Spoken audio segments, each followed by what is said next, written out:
Zoning meeting for February 20th, 2019 will now come to order. Please stand with us for the Pledge of Allegiance. I pledge allegiance to the flag of the United States of America and to the republic for which it stands, one nation, under God, indivisible, with liberty and justice for all.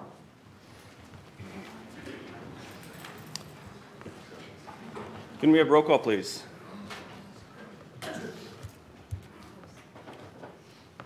Chairman Williams. Oh, so yeah, here. Sorry, you wanted to. Can we stop? Did you want to do that now, before we take roll call? Sure. All right. So I apologize. Let's do this. Let's do swearing in of the new officer.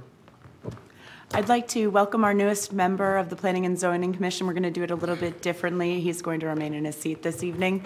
Mr. Okay. Joe Richardson, welcome to the Planning and Zoning Commission. I'd like to introduce you with an oath. If you would please repeat after me.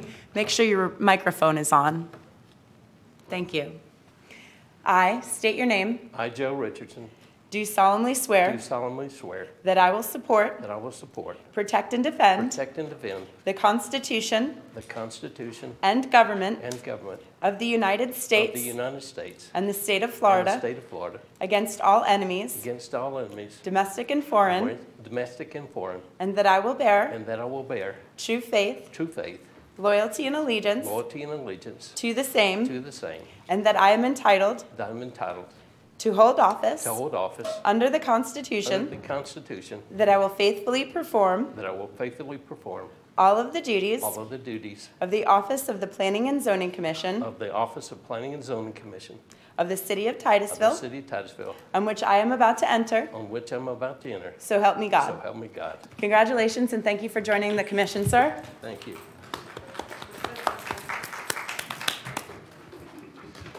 I forget how long of a speech that is. That is very. All right. So if we will continue, can we do roll call now? Chairman Williams. Here. Vice Chairman Shavir. Secretary Chambers. Here. Member Hare. Here. Member Baker. Here. Member Richardson. Here. Member Severs. And we have quorum. Next is approval of minutes from February 6, 2019. Are there any corrections? No. Okay. I move that we approve the minutes from last meeting. Mr. Chairman, I'd like to make one correction. Okay. I'm locating it on the page in your agenda, 1 second. It is just the title of the item under new business, page 8 of 106 on your agenda. I've already spoken to Lori regarding this amendment. It should just be amended to reflect that the title of the item under discussion is CPA number 1-2018 for Brooks Landing with no reference to the Park Avenue subdivision. That was a mistake that was carried over from an error in the agenda packet that should not be reflected in the minutes. Okay. So you make the motion with that approval? I'll make that a motion with that approval. Okay. With that. Second. All right. Can we all in favor say aye? Aye. All opposed? All persons who anticipate speaking on any public hearing item must first fill out the oath card contained thereon. Let me pull back, it was easier to read from here. These cards are located on the table near the entrance to the council chambers or may be obtained from the recording secretary. This meeting will be conducted in accordance with procedures adopted in Resolution 24-1997. Those speaking in favor of a request will be heard first, those opposed will be heard second, and those who wish to make a public comment on an item will speak third. The applicant may make a brief rebuttal if necessary. A representative from either side, for or against, may cross-examine a witness. Anyone who speaks is considered a witness. If you have photographs, sketches, or documents you desire the commission to consider, they must be submitted into evidence and will be retained by the city. Please submit such exhibits to the recording secretary. Staff, has all the items been properly advertised? Yes. And has anybody on the commission had the opportunity to speak to anybody in the public or visit the sites coming before us? Okay. I visited item number 1 site. Okay. All right. So with that, which that isn't an issue, if we could go to new business. Yes, sir. The new business item 9A starts on page 13 of 106 in your packet. This is for the Riverwalk Apartments Plan Development Rezoning, which is rezoning number 4-2018. Turn this on, that always helps. Okay, so the property address is 5335 South Washington Avenue. The property is approximately 21 acres in size. There is an error on this PowerPoint presentation. It's actually 210 apartment units in 9 buildings, not 10 as illustrated here. They are proposed to be 3-story buildings, and there are 9 buildings illustrated on the master plan, not 10. The property is within the medium-density residential land use. That there's no change proposed to the land use. This is simply a rezoning to a planned development zoning district. There again, the current zoning R2, the proposed zoning plan development.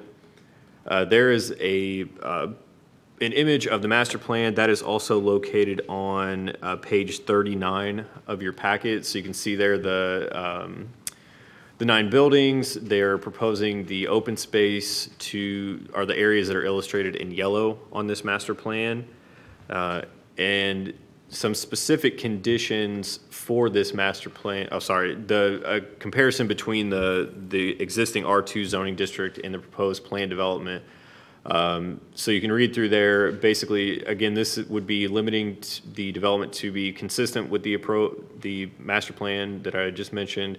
This would limit the type of multifamily dwellings to apartments to a maximum of 210 units.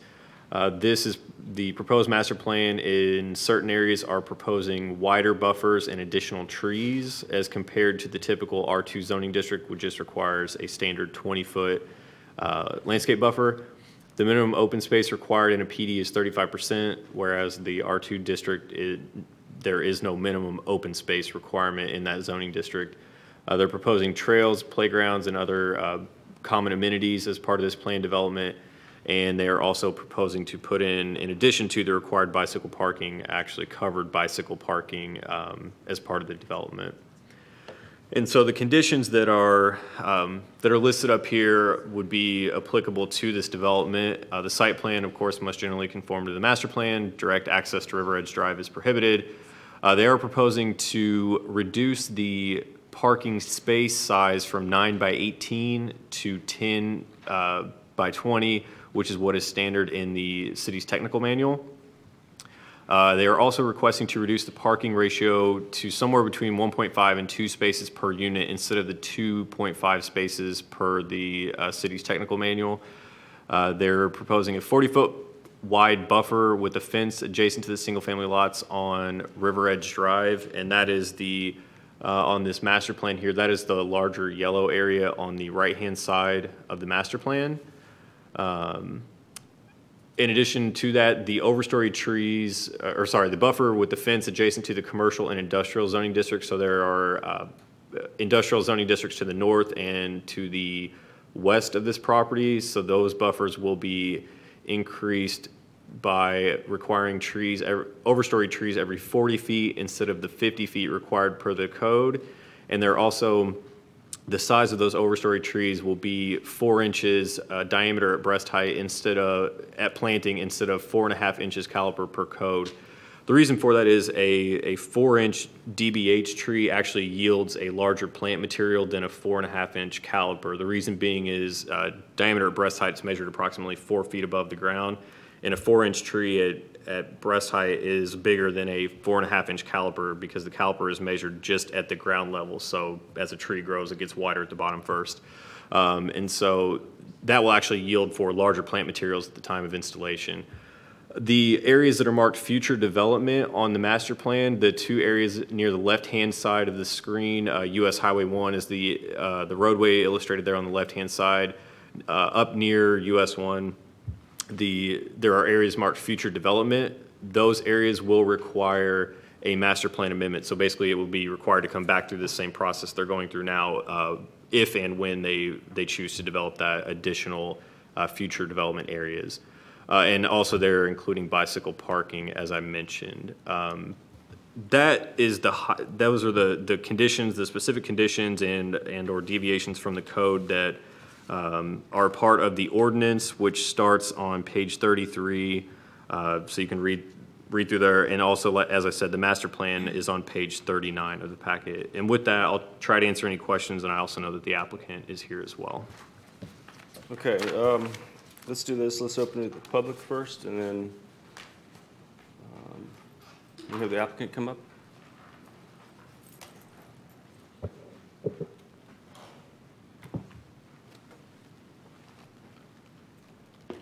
This is the master plan that's in your ordinance, except there's one little change I'll mention in a minute that was made on the master plan that's in your ordinance. Rodney Honeycutt, 3700 South Washington Avenue in Titusville. Staff pretty well covered our proposal. The proposal is to have a PD zone with a master plan for 210 units. We met with the neighbors in accordance with the comp plan of the city of Titusville on January 28th. They were noticed as required. And at that meeting, we basically agreed to previous conditions. And so this is a better way of doing it, have it in a PD than a condition of a rezoning approval. And those conditions that we agreed to, I'm going to review those. There would be no direct access to River Edge Drive. And then one of the conditions we're asking is the minimum parking size of 9 by 18 that allows less impervious coverage, and cars are smaller these days. A parking ratio of 1.5 to 2 instead of 2.5.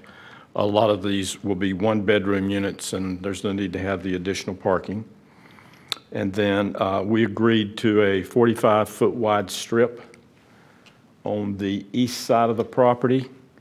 And that's where, this is an old plan.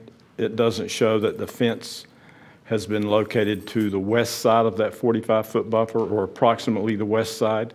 And that was something that the residents asked us to do. 25 foot of that will be undisturbed. And then a lot of the balance will be undisturbed because there's a ditch that runs through there.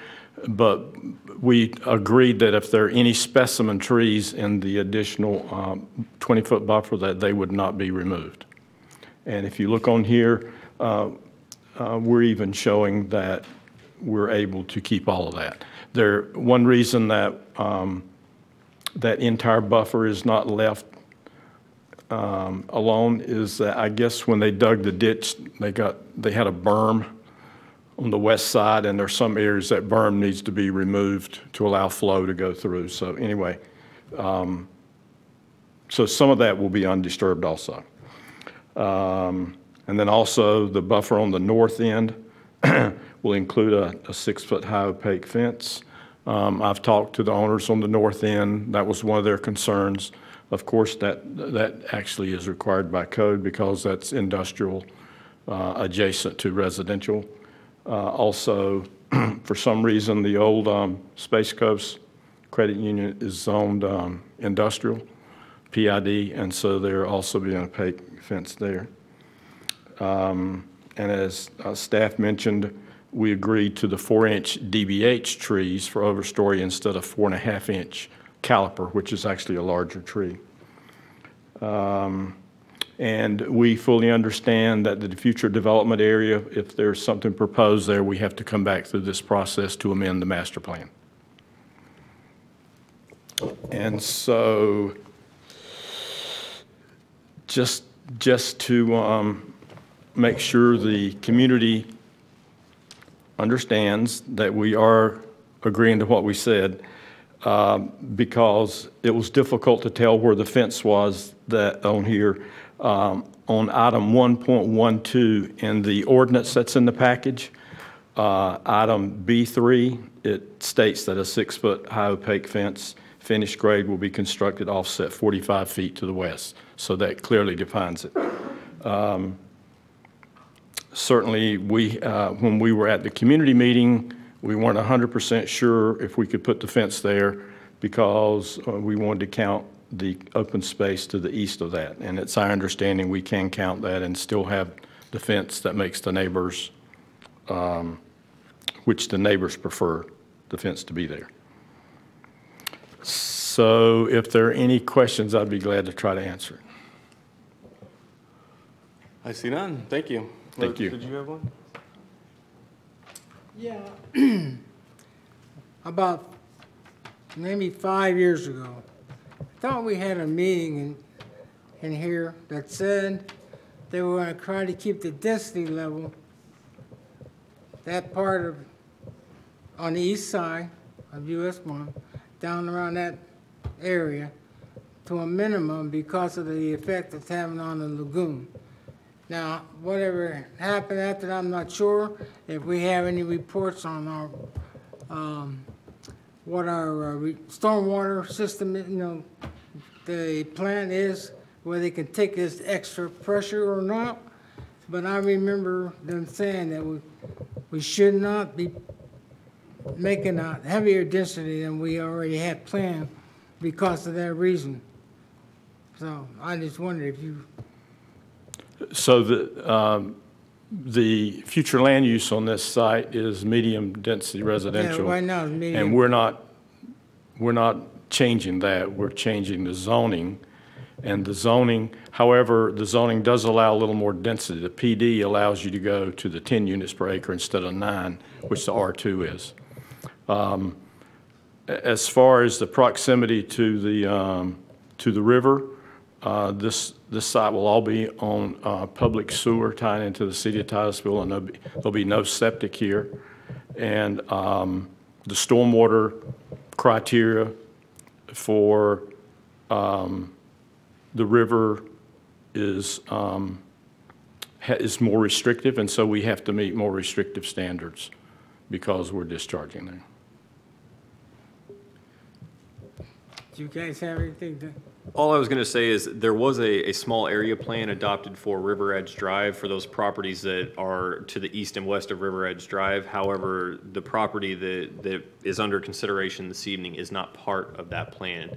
But you are correct in that along River Edge Drive, the goal was to keep the density at a lower level, especially the further south that you go on River Edge Drive. So you are correct in that respect, but this property is not within that small area plan. Oh, it's not within that? Correct. Oh, okay. Okay, is that good? Mr. Severs? I just wanted to indicate, I do have a number of questions, but I was going to wait until after everybody's had a chance to speak. Okay. All right, thank you. And Thank you. obviously, you'll have a right to come back up afterwards. All right, can we go to the next card, please? Rick Kern. Rick Kern with Honeycutt and Associates, 3700 South Washington. I defer any questions after the public input comes in. I'll try and help address at that time. All right, thank you. Next card. Claudette Beggs.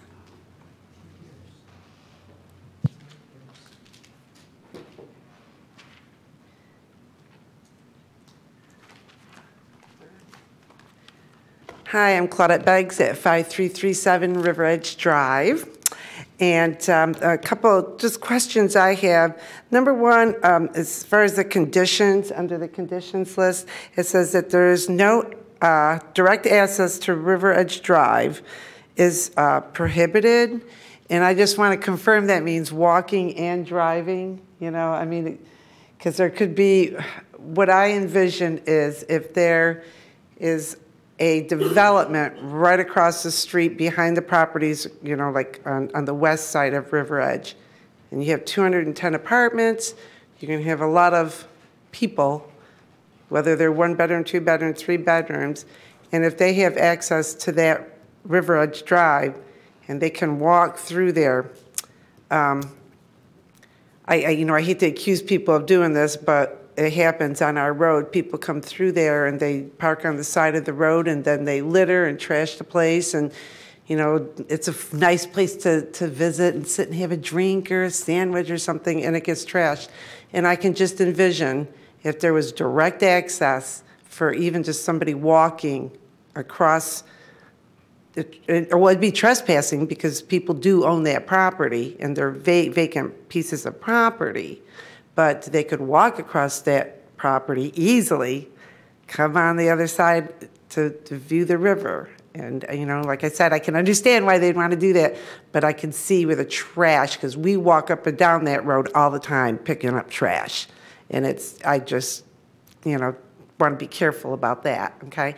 And the other thing is about the type of fence. So this kind of leads up to the type of fence. You know, we were kind of hoping for a wall, don't laugh, but something that's a little bit sturdier than just a wooden fence that can be just kicked in with your foot and crawl through.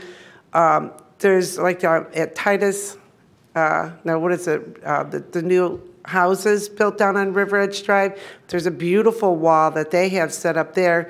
It's not concrete, it's some kind of, I don't know what the material it's made of. It's only like 4 inches wide, but it's very sturdy. I don't think somebody's going to take a baseball bat and rip through it, or a hammer or whatever.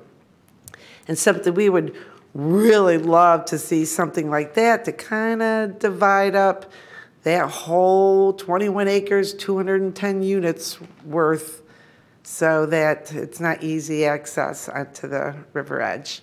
That's it. Okay, and I do have some pictures that were taken by one of our crew here. And these are, to give an example, would you like them? To give you an example of a typical wooden opaque fence, how it is. yeah, I was actually going to bring this up. So let me pass this down around, and so I was going to address this later. I know exactly what you're talking about, and so I will bring it up. And Okay. Thank you. Thank you. Next card, please. Laura Ward.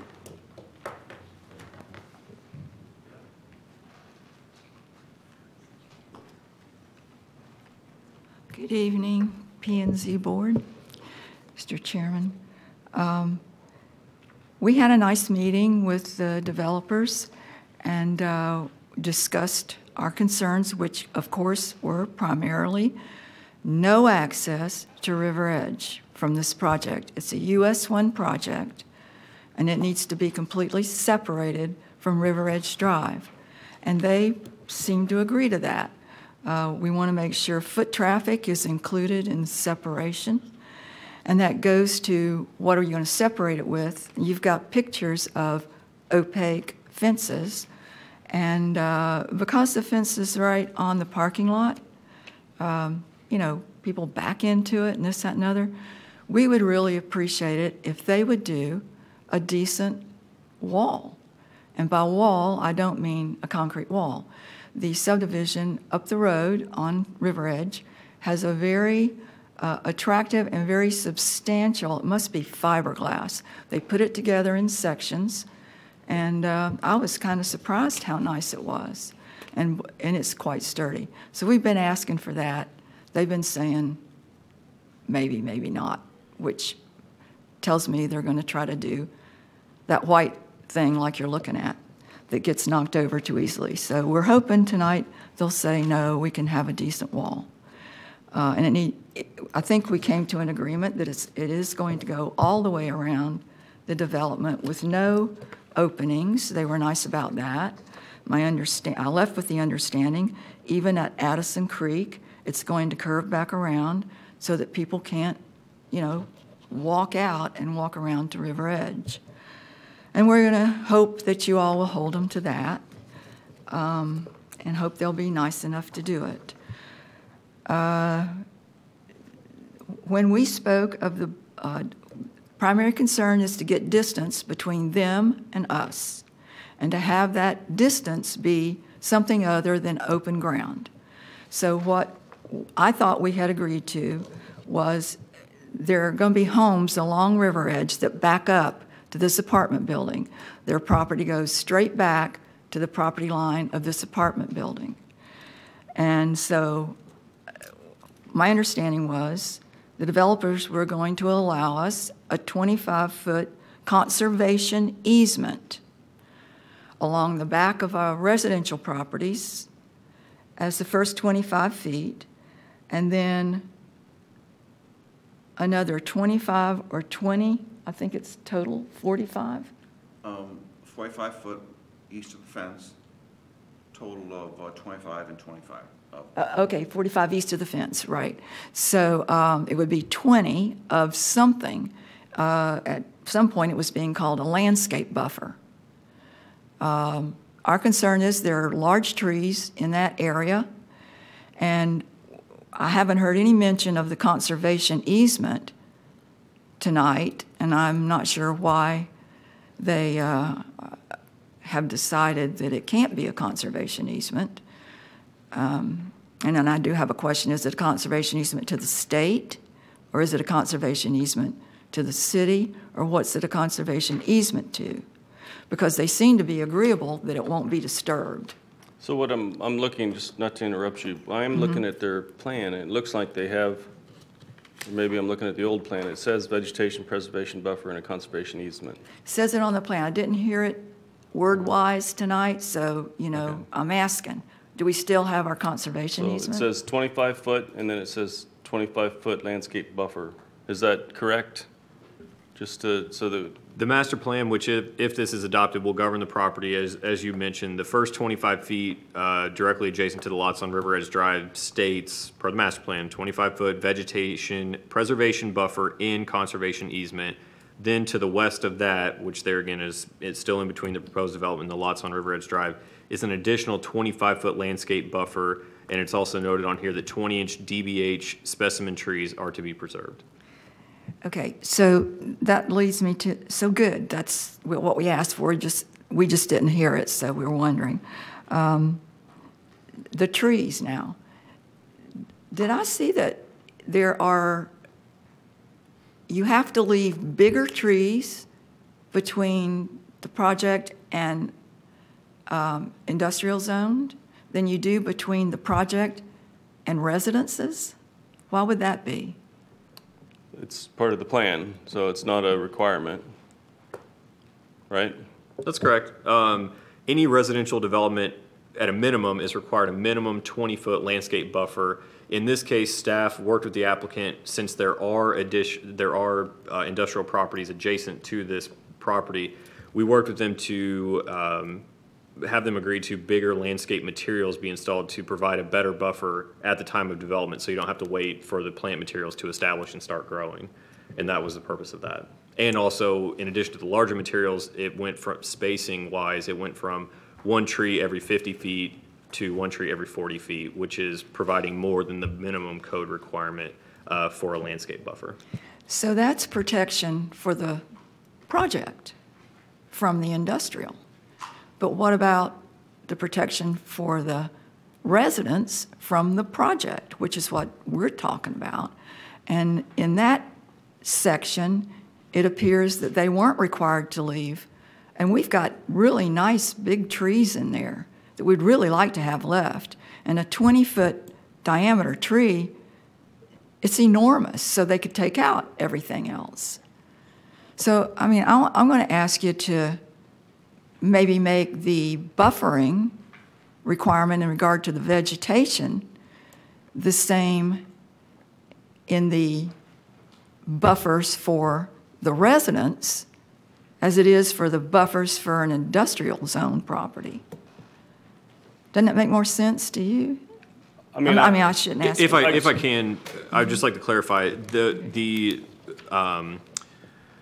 concession that was made in regards to the size for 4-inch DBH trees at planting, those are for new plant materials that are installed.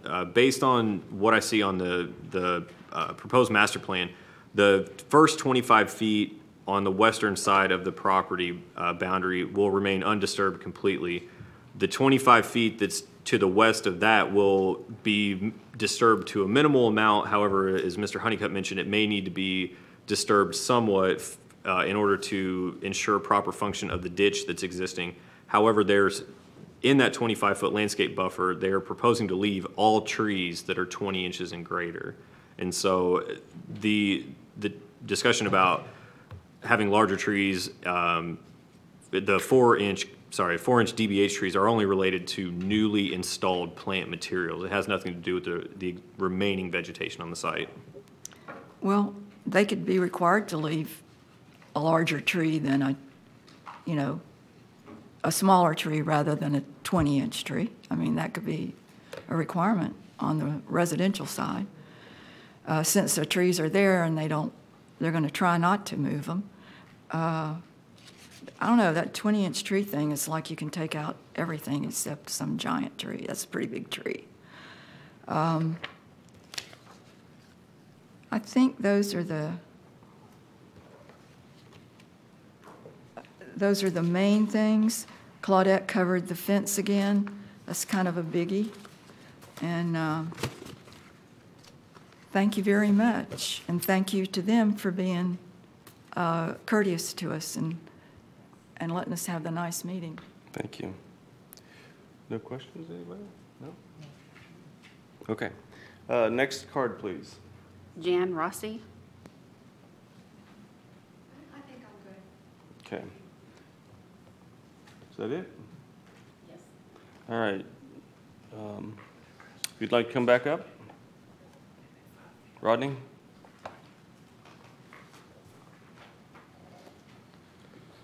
Rodney Honeycutt, 3700 South Washington Avenue. So to clarify what one of the people said, yes, we agreed that the fence would actually go on the west side of Addison Canal and go down to the property line. And then the woods in here are very thick, so we feel that gives good coverage.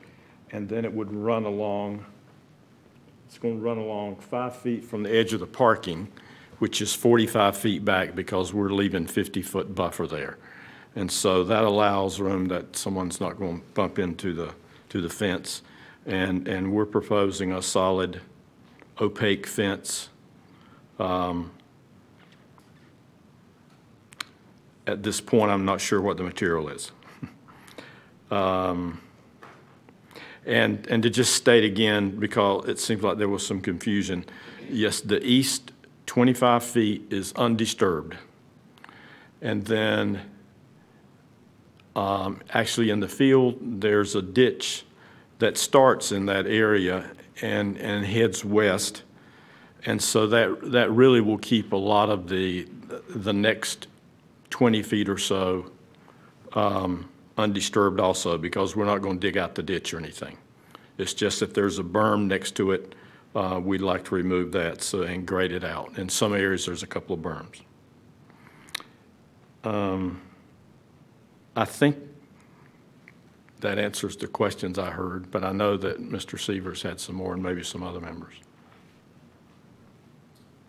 Okay. Did you want to ask him now? You had questions for him? Okay.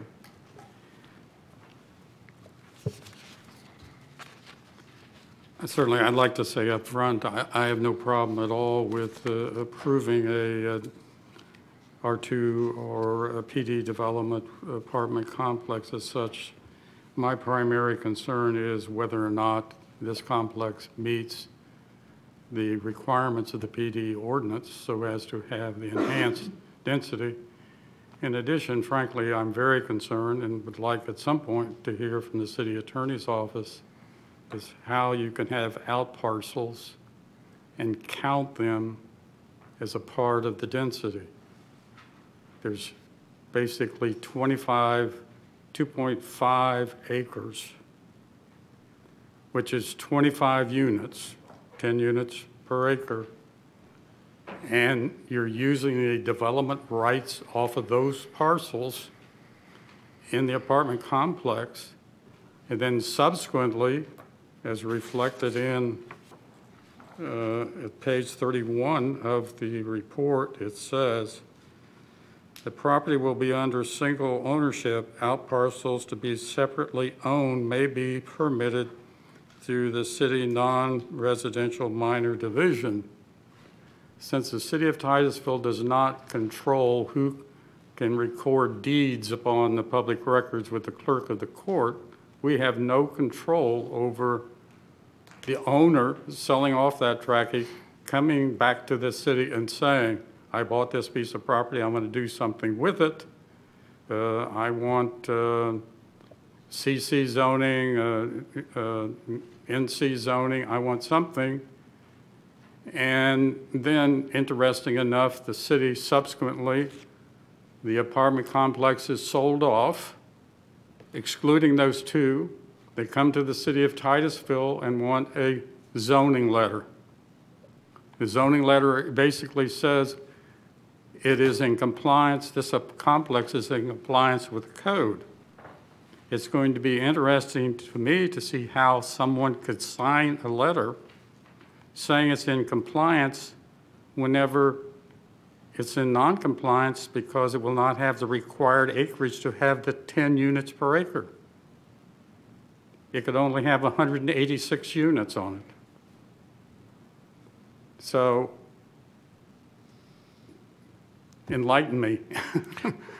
Well, if someone somehow purchases a piece of that property and they come in to develop it because the city can't control who buys it, then they're going to tell them it's under a master plan, and they have to revise the master plan. Well, what can it be used for?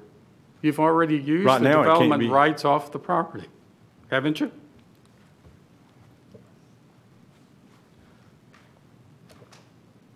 I'm not trying to create a problem. It's just obvious that I've run into this before in my former life where properties are subdivided off and then the poor person comes in and say, I bought this property and I want to do something with it, and the city feels compassion for the individual and saying, okay, we'll let you develop it.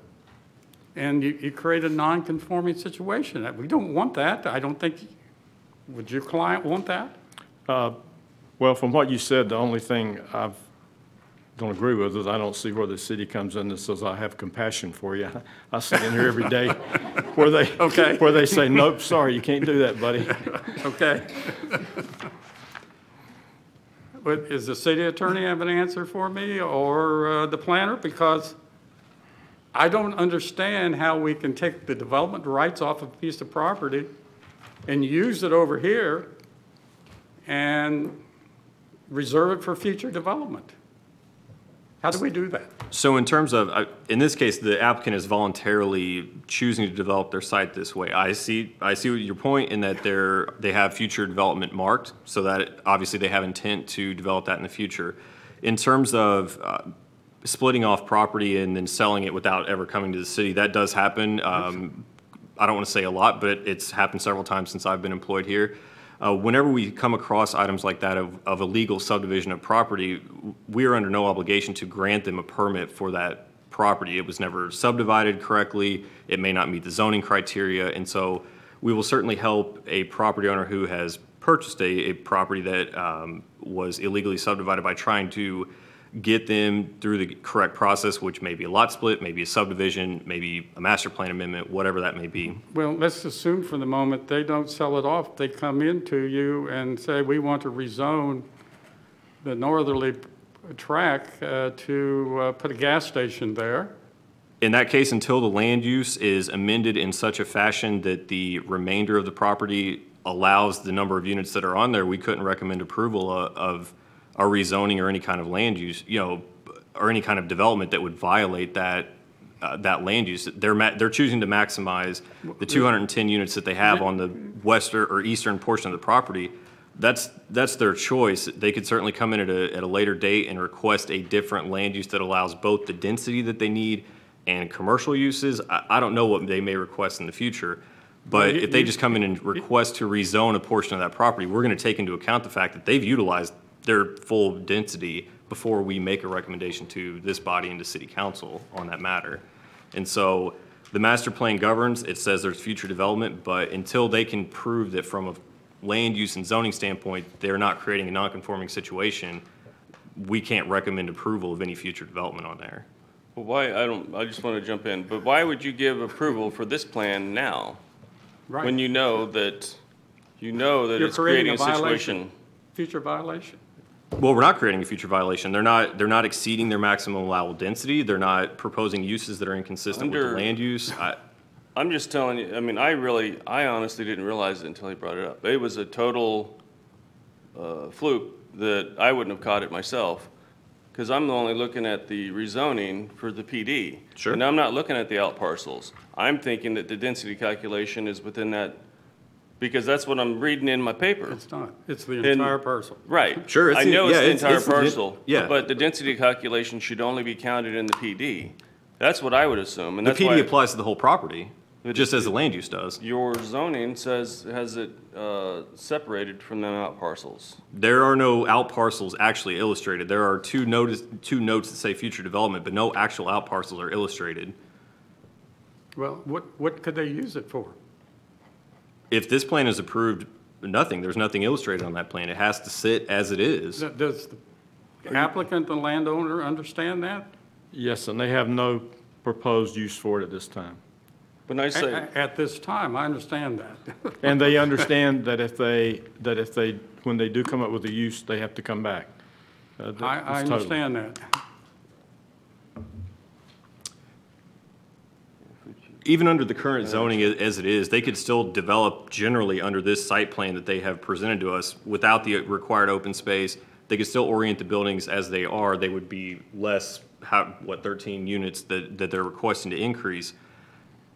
But design the site exactly as it is, and through the site plan review, we just look at that as vacant open area. And then if in the future they come in to put a use on there, they're gonna have the same issue. They're gonna be trying to remove the medium density residential future land use, and we're gonna say you can't do that because you've maximized that based on the development style that you've already done. So they would have to remedy that situation before any future development could occur. Whether it's done through this PD process or whether it's done through the R2 zoning that they're currently applied on that property, that's how it would have to go. We can't recommend approval of a project that would violate the comp plan or the code. So it would have to be adjusted at some point in order to accommodate My that. concern is not only today, it's 5 years from now, when this is developed and they want to sell it off, and they sell off just the apartment development, excluding the future development. And they come to you and say, please certify, give me my zoning letter that it's in compliance with the code. How could you say it is? If it's got more units on it, it's then allowed. I mean, your 21.03 minus 2.5, that's 18.53 acres, that's 185 units. I just don't If there are understand. if there are recorded properties that were split off illegally based on the property appraiser, which that's the best data that we have, someone comes and brings us a deed that doesn't match the legal description of the zoning district, and therefore the parcel is currently illustrated, we would have to tell them that it's not in compliance. You might meet the setbacks, you might meet all of that, but you're violating the maximum allowable density. We wouldn't be allowed to sign off on that. If that occurred, then it creates a massive problem for the owner as far as getting a mortgage loan approved, because you might be in a position someday, if a building burns down, sorry, you can't rebuild that building because it's, you're only allowed 185 units. In that case, I feel that the owner would be creating their own problem. They're the only ones that can illegally split and sell off property if they choose to do so. And so if that was the case, I mean. Well, I'd like to hear from the city attorney's office as far as what's going on. I hear you as a commissioner, what you are saying, that there's a potential issue that could happen in the future. However, I agree with staff's response in that the development could not be approved, could not receive, the property to the top west corner of the site could not receive a zoning letter that says that it is eligible for additional density beyond what the ordinance for the master plan here allows. And one concession that I could perhaps recommend that the applicant agree to is that there be an additional condition that states exactly that the additional property to the western portion that's marked as future development has 0 designated density, so that it's very clear to any potential buyer that if anyone were to look at the master plan for this property, that would be reflected. I don't know if that would satisfy your concern, but I think that the staff's recommendation to approve this is consistent with the statements that Trevor has stated. Well, part of the reason why I ask you the questions because in accordance with section 34-54B of the code, and this is under plan development, all such agreements, evidence of unified control shall be examined by the city attorney. A master plan shall only be approved after review by the city attorney to confirm that the agreements and evidence of unified control meet the requirement of the district. So obviously the city attorney's office is heavily involved in that.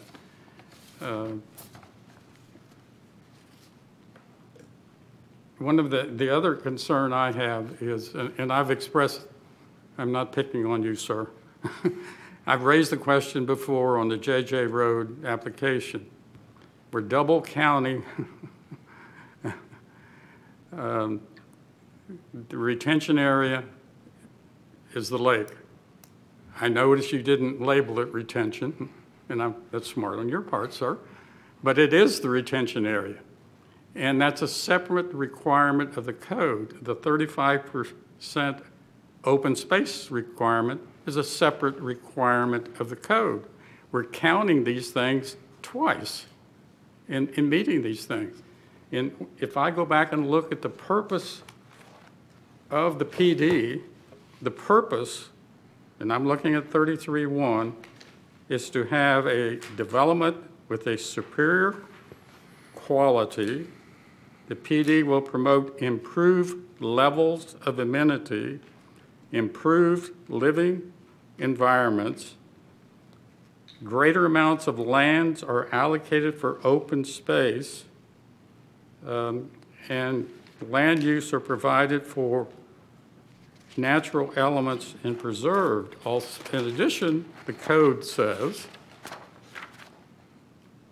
applicant shall have the burden of demonstrating that the proposed PD will protect the health, safety, and welfare of the general public to a greater extent than would have been possible pursuant to standard zoning regulations. Standard zoning regulations require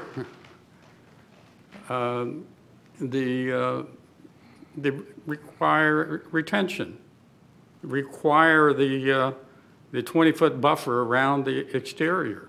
So to count this twice, I believe, is contrary to what the code says and its purpose and intent.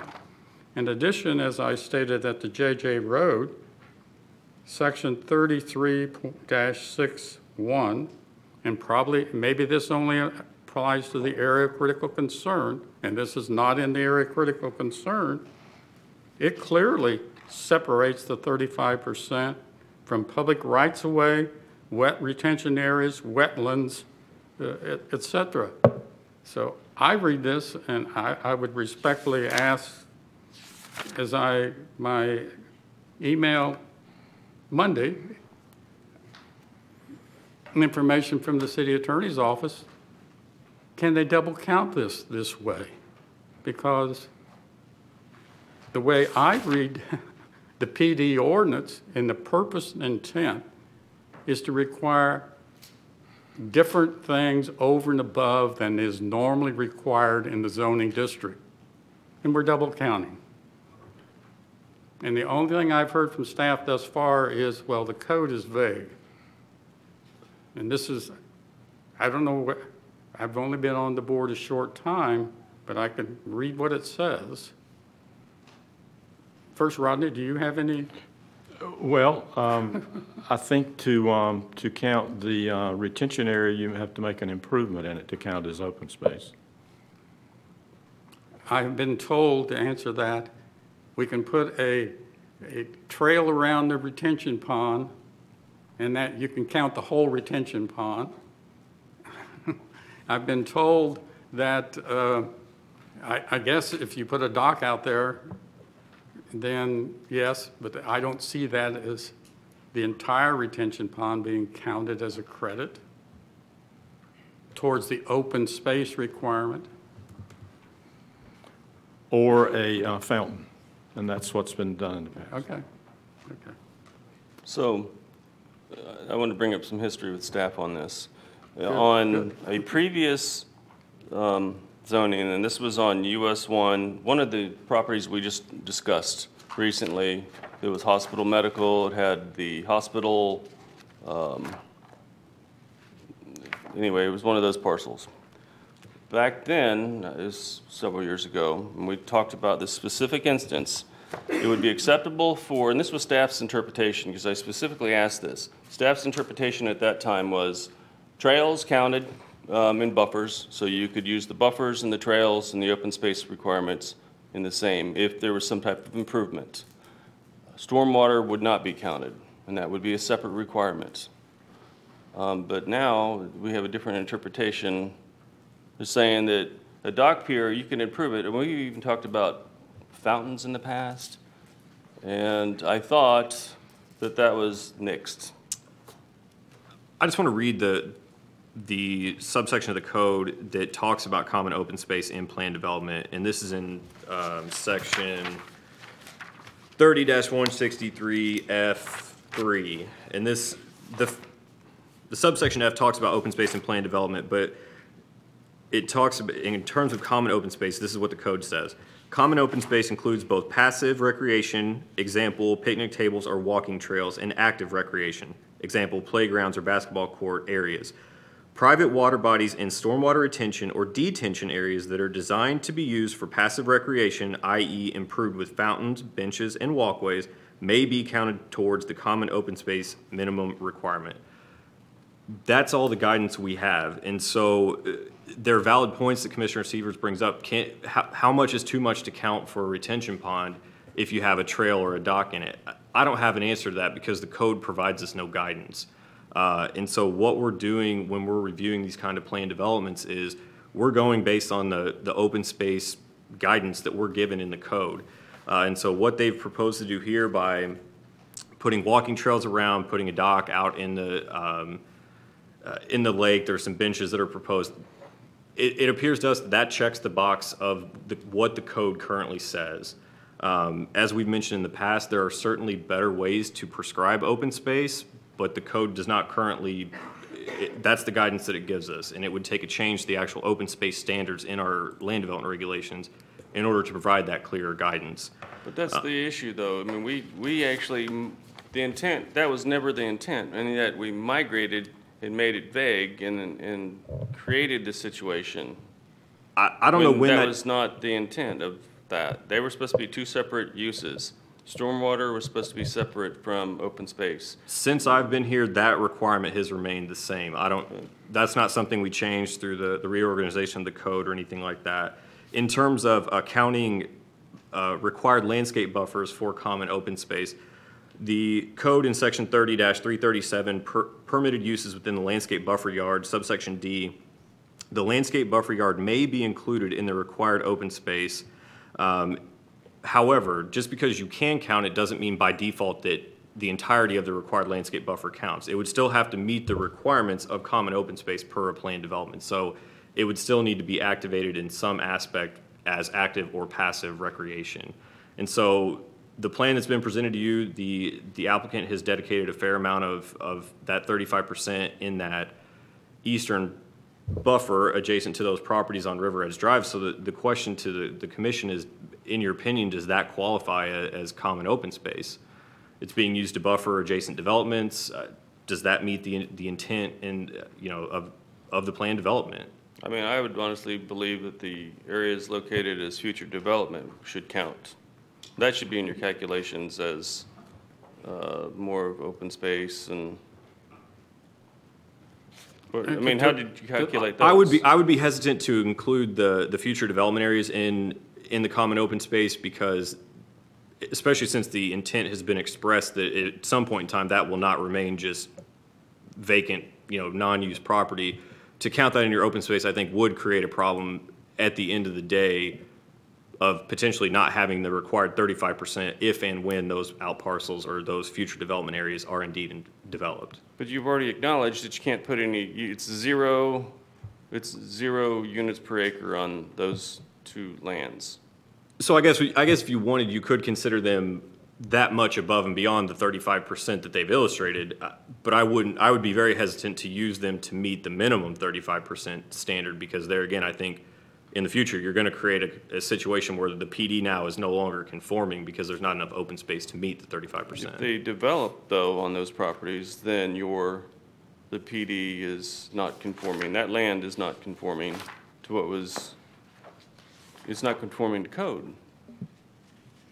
I'm not following you on that. I'm saying that if they develop, they don't have the density units per acre if they put something on that property. If they subdivide that property. Right now, I'm on the understanding that that is required for the density units per acre. That land area is certainly being included as part of the overall density, yes. What So you're until telling me is that you're saying, well, we know they're gonna add something to that. Does commercial count as 0 to this? it doesn't count as residential dwelling units, no. However, the medium-density residential land use does not allow for commercial development. And so the applicant has acknowledged this, basically that until such time as they come in and adjust the land use in a way that allows both the amount of residential density that they have and the proposed amount of commercial, those two portions of that property cannot be developed. But you're basically, you haven't acknowledged that it's not a situation now, but it's pretty obvious to me it'll be a situation later. And by saying that this is what's been said in the past. Any applicant can come to city staff and city staff can deny them. They have a right to go directly to city council. Council has been very reluctant to say no, especially when something's been subdivided, which we don't control. Well, I can't say we, but you don't control. Once that's subdivided, it creates a situation for council that can't say no. And now you have another parcel that was previously agreed upon, it's not conforming. Rather than allow that to happen, remedy the situation and lock it down now to say, this is what was agreed upon, the density units per acre on this 21 acres. But staff, you're telling me that you're not agreeable to that. They can't exceed the maximum allowable density. I mean, they're going up to the maximum allowed by the land use designation. You can't approve a development that violates the comprehensive plan. What remedy does the city have if they subdivide this in the future? They would be required to go, if they illegally subdivide it, which can happen, like I said, it happens before. If someone comes to us, we would require them to go through the proper process to legally subdivide that. However, we would inform them that until the land use is changed in a way that allows additional development, they would have the development rights on that property have been used up on the remainder of that as part of the master plan. So why not take action now to make sure that that's locked down?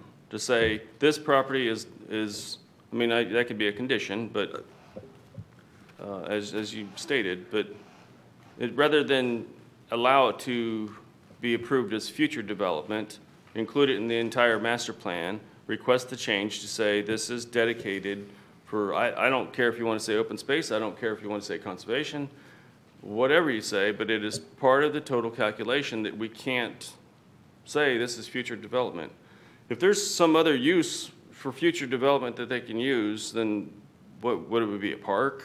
That's one possible use. Open space and... Under the land use, you could potentially put a park in there that doesn't have any density or... What else could they do with this? Under the current land use... They could have tennis courts, for example. I don't see tennis courts in this project. They could have tennis courts. And we would agree to remove the term future development. I think that's what the issue is, because no matter what's done there, you have to come back, so it was just something. I have no objection to that. So I believe that it creates an issue. You have prime property on US 1 that is most likely only going to grow, and I say lock it down now, well, if you're using that calculation. Anyway, Dwight, you had more? Just a couple of more questions. Concerning the existing drainage ditch that is on the East side. east side, is that a public easement, or is that just one of those ditches that was dug 100 years ago and exists.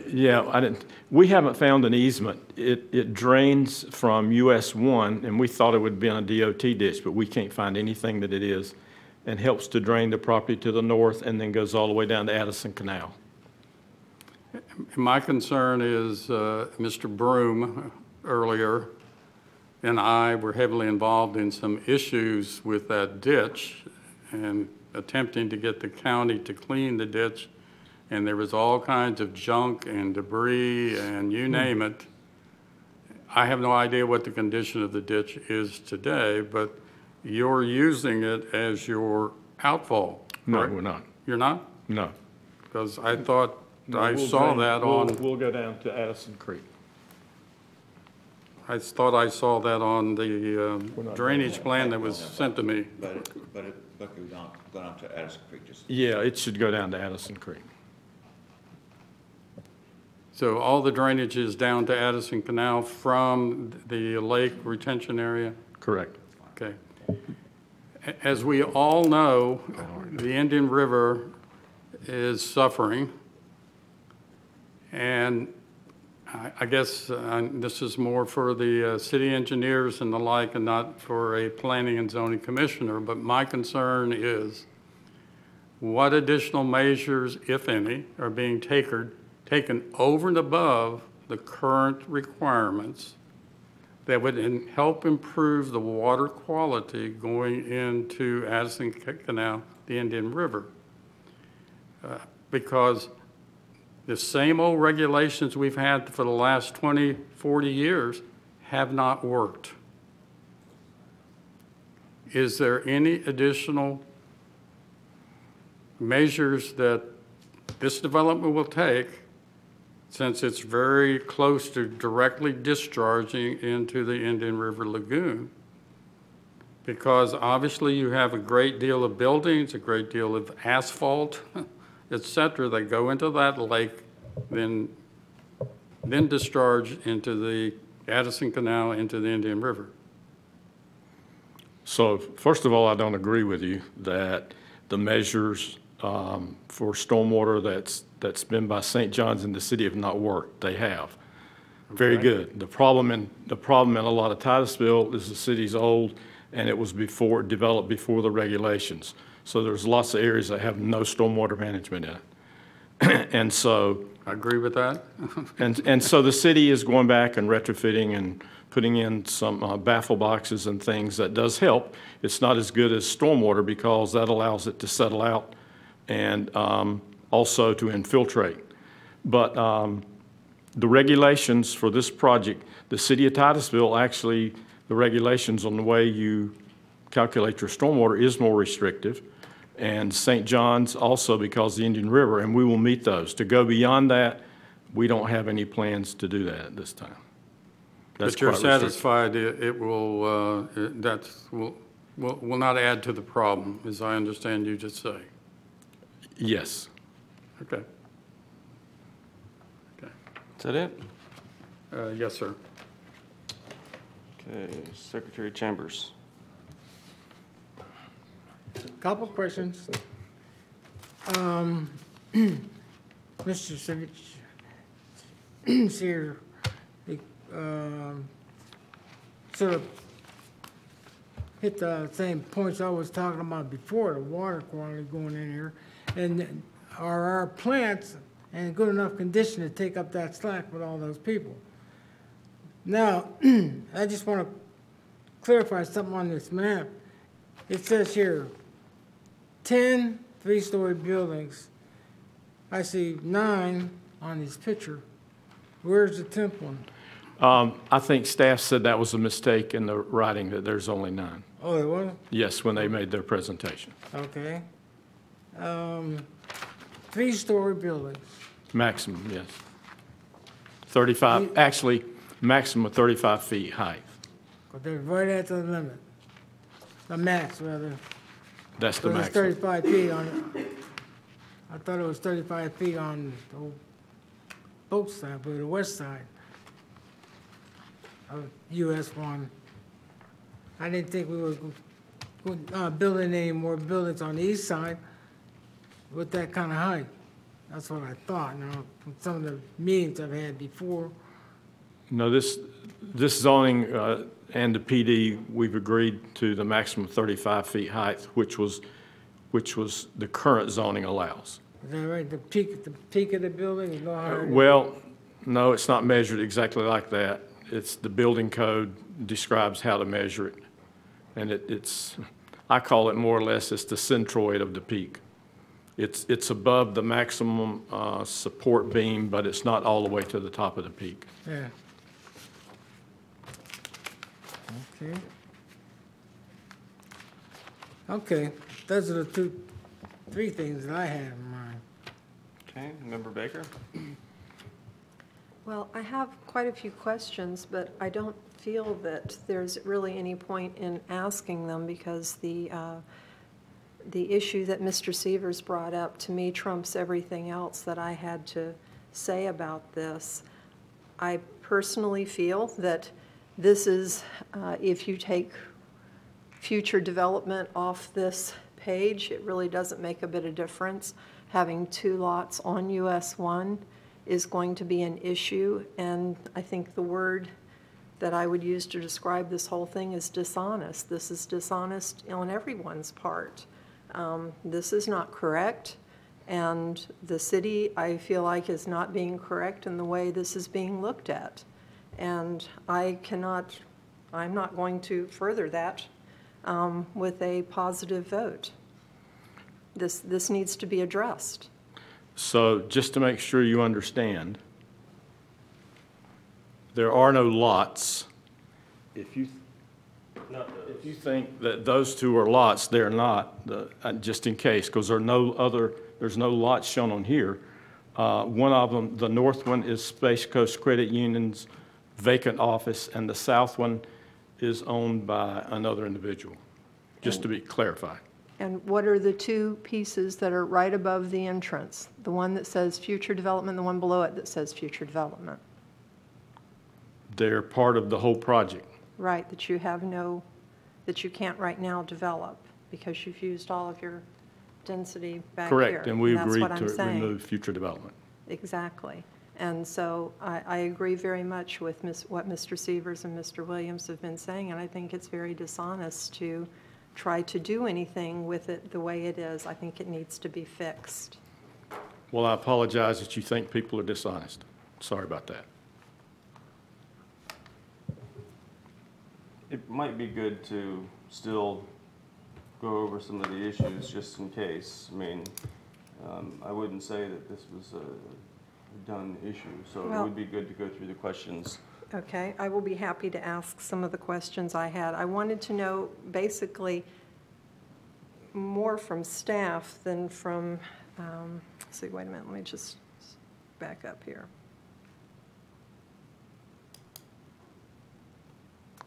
I wanted to ask about the issue of the walking access that was brought up.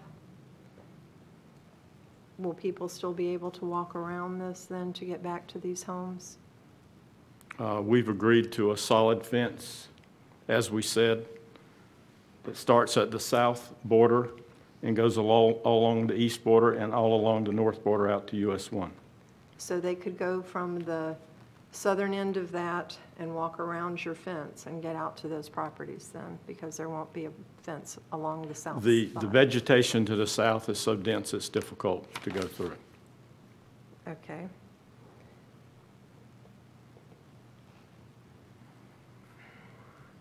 Okay.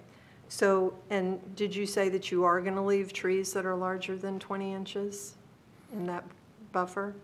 Yes, the first 25 feet of the east buffer will be completely undisturbed, and any 20-inch trees in the next 20 feet or 25, I believe it's 20 feet, will remain.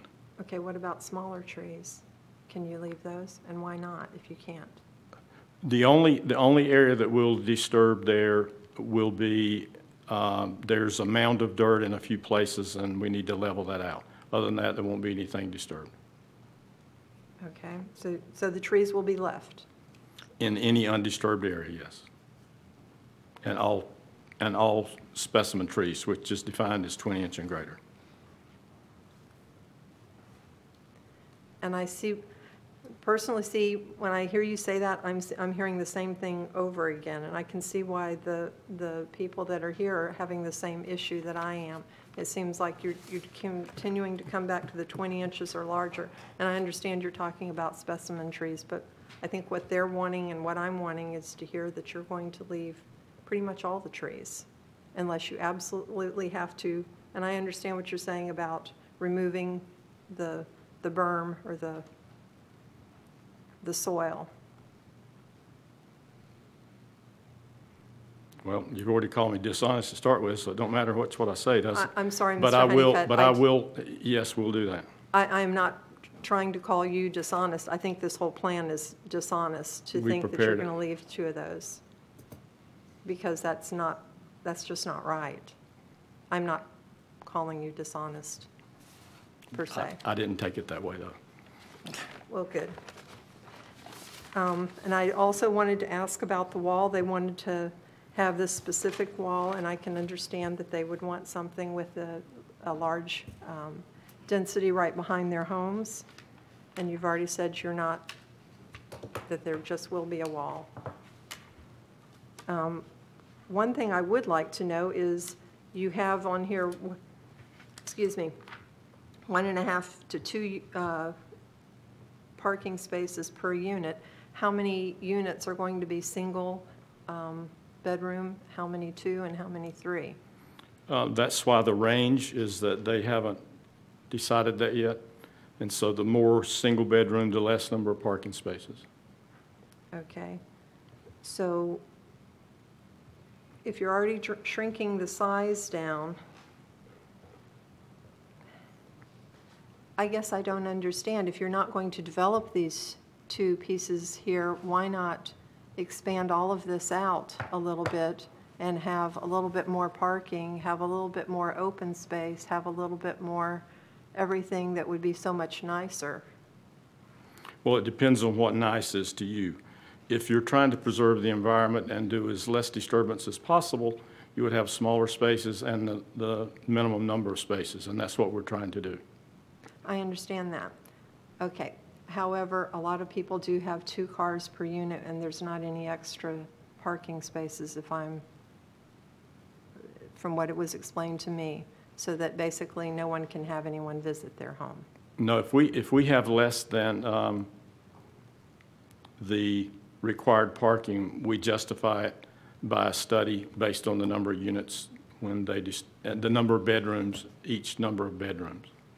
In other words, how many 1 bedrooms, how many 2 bedrooms, how many 3 bedrooms, and there'll be which is a standard study that shows the number of parking minimum required, and that'll have to be approved by the city engineer.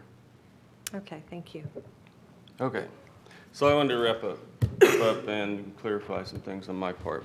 By no means do I feel like you're being dishonest, so please understand that. But my intent on this was just to make sure that a situation doesn't happen in the future. I realize that you probably feel like I'm going through a lot of hassle for 19 units, but I look at it like this. You're doing the plans and you're making them up. I'm looking 5 years down the line, 10 years down the line, when it's turned over completely, 100%. You have nothing to do with that.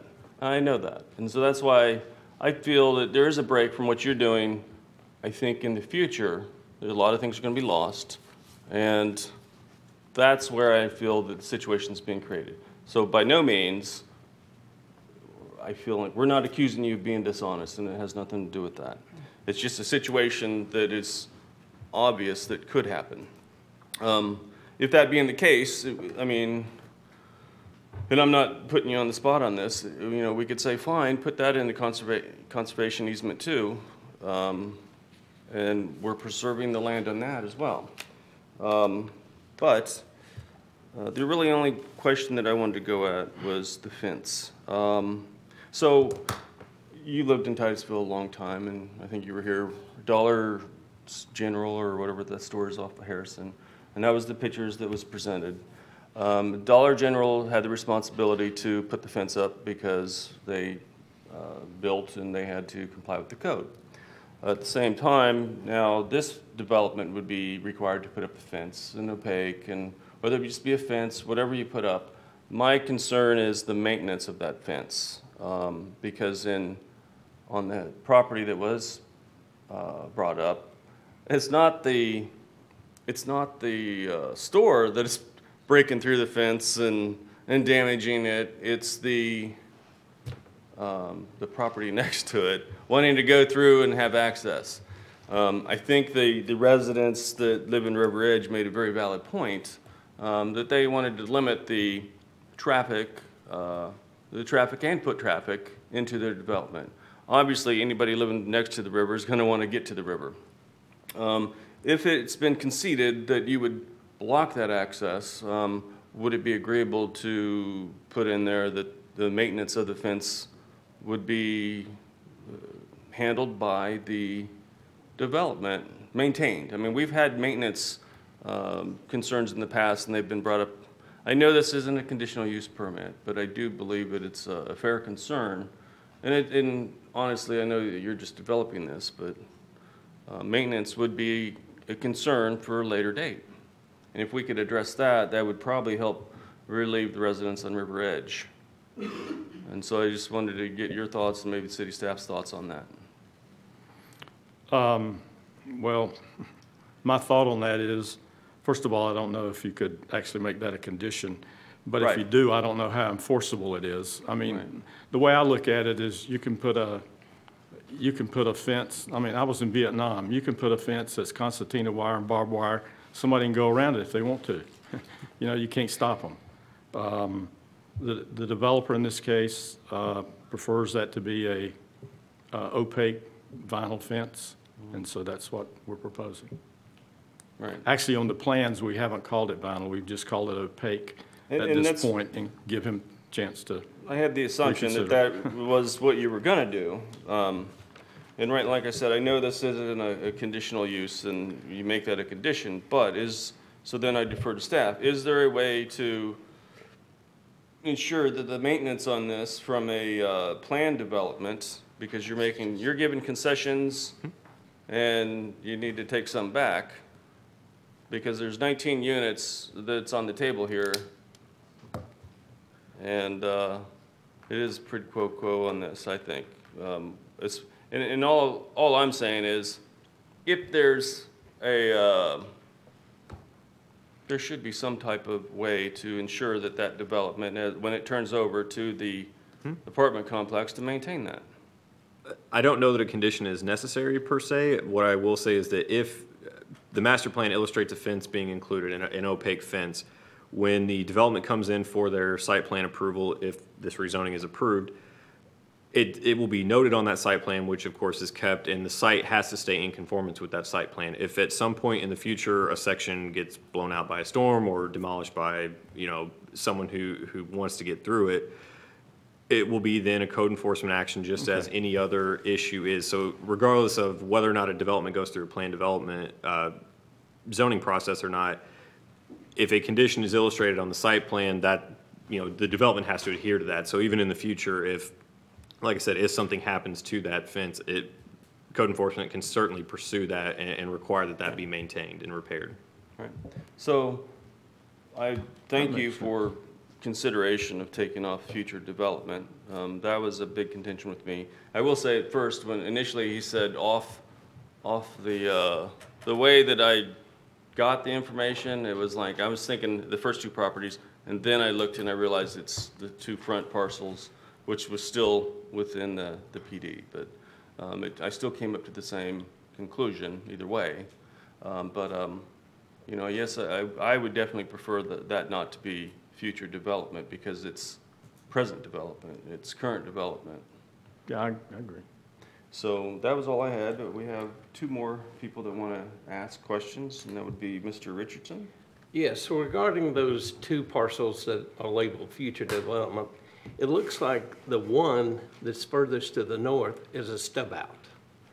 So that begs the question, do you intend to develop something on that? Oh, you mean on the entrance road? Yeah. Well, like I said, there are no plans currently. The owner just wanted to leave that out. and we labeled as future development, and I agree that's not good to do that, so we agree to take that off, and so. And it don't have to be a stub out there either, obviously, in the site plan. In order to kind of reach a compromise, what can you commit to labeling it tonight?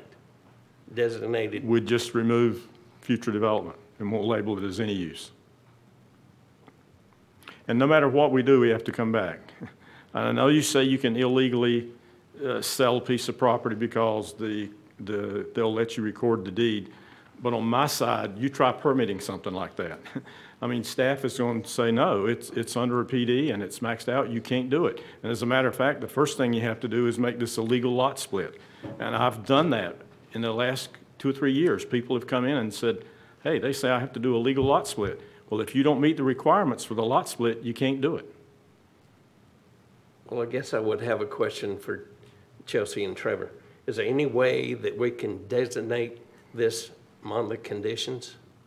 That One they of the can't things- use these two lots? or- As Trevor and I have been discussing this issue, one possible solution that I thought of as we've been sitting here is to remove the words future development on both of those sections of the master plan and to instead call them zero density reserved or reserved zero density, something to that effect, so that anyone reviewing it on the master plan would see that there is no density for those portions.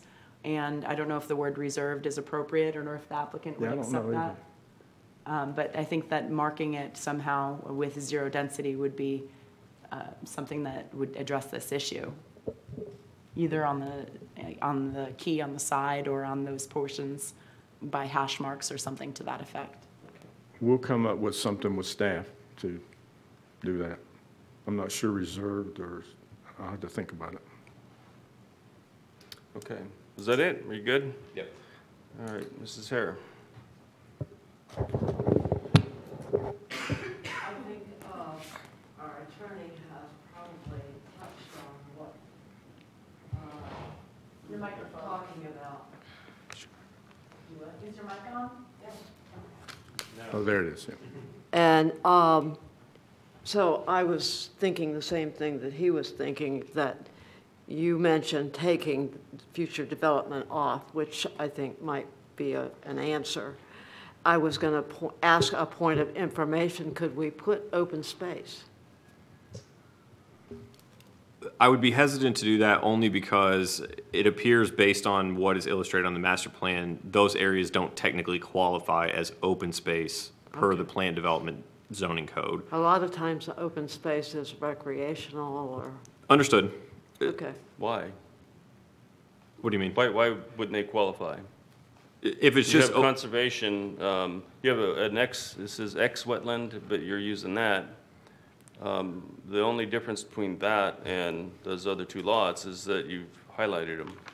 if you all feel that it meets the definition of that, I'm not going to object to it. But what is the definition then for open space? I've seen it before, but it's, I'll read it again. It was what I mentioned earlier. Common open space includes both passive recreation, example, picnic areas or walking trails, and active recreation, example, playgrounds or basketball court areas.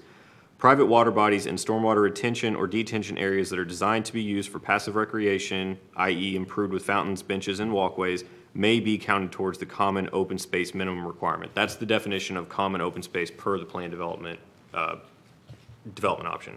There are other components to the plan development section of the open space.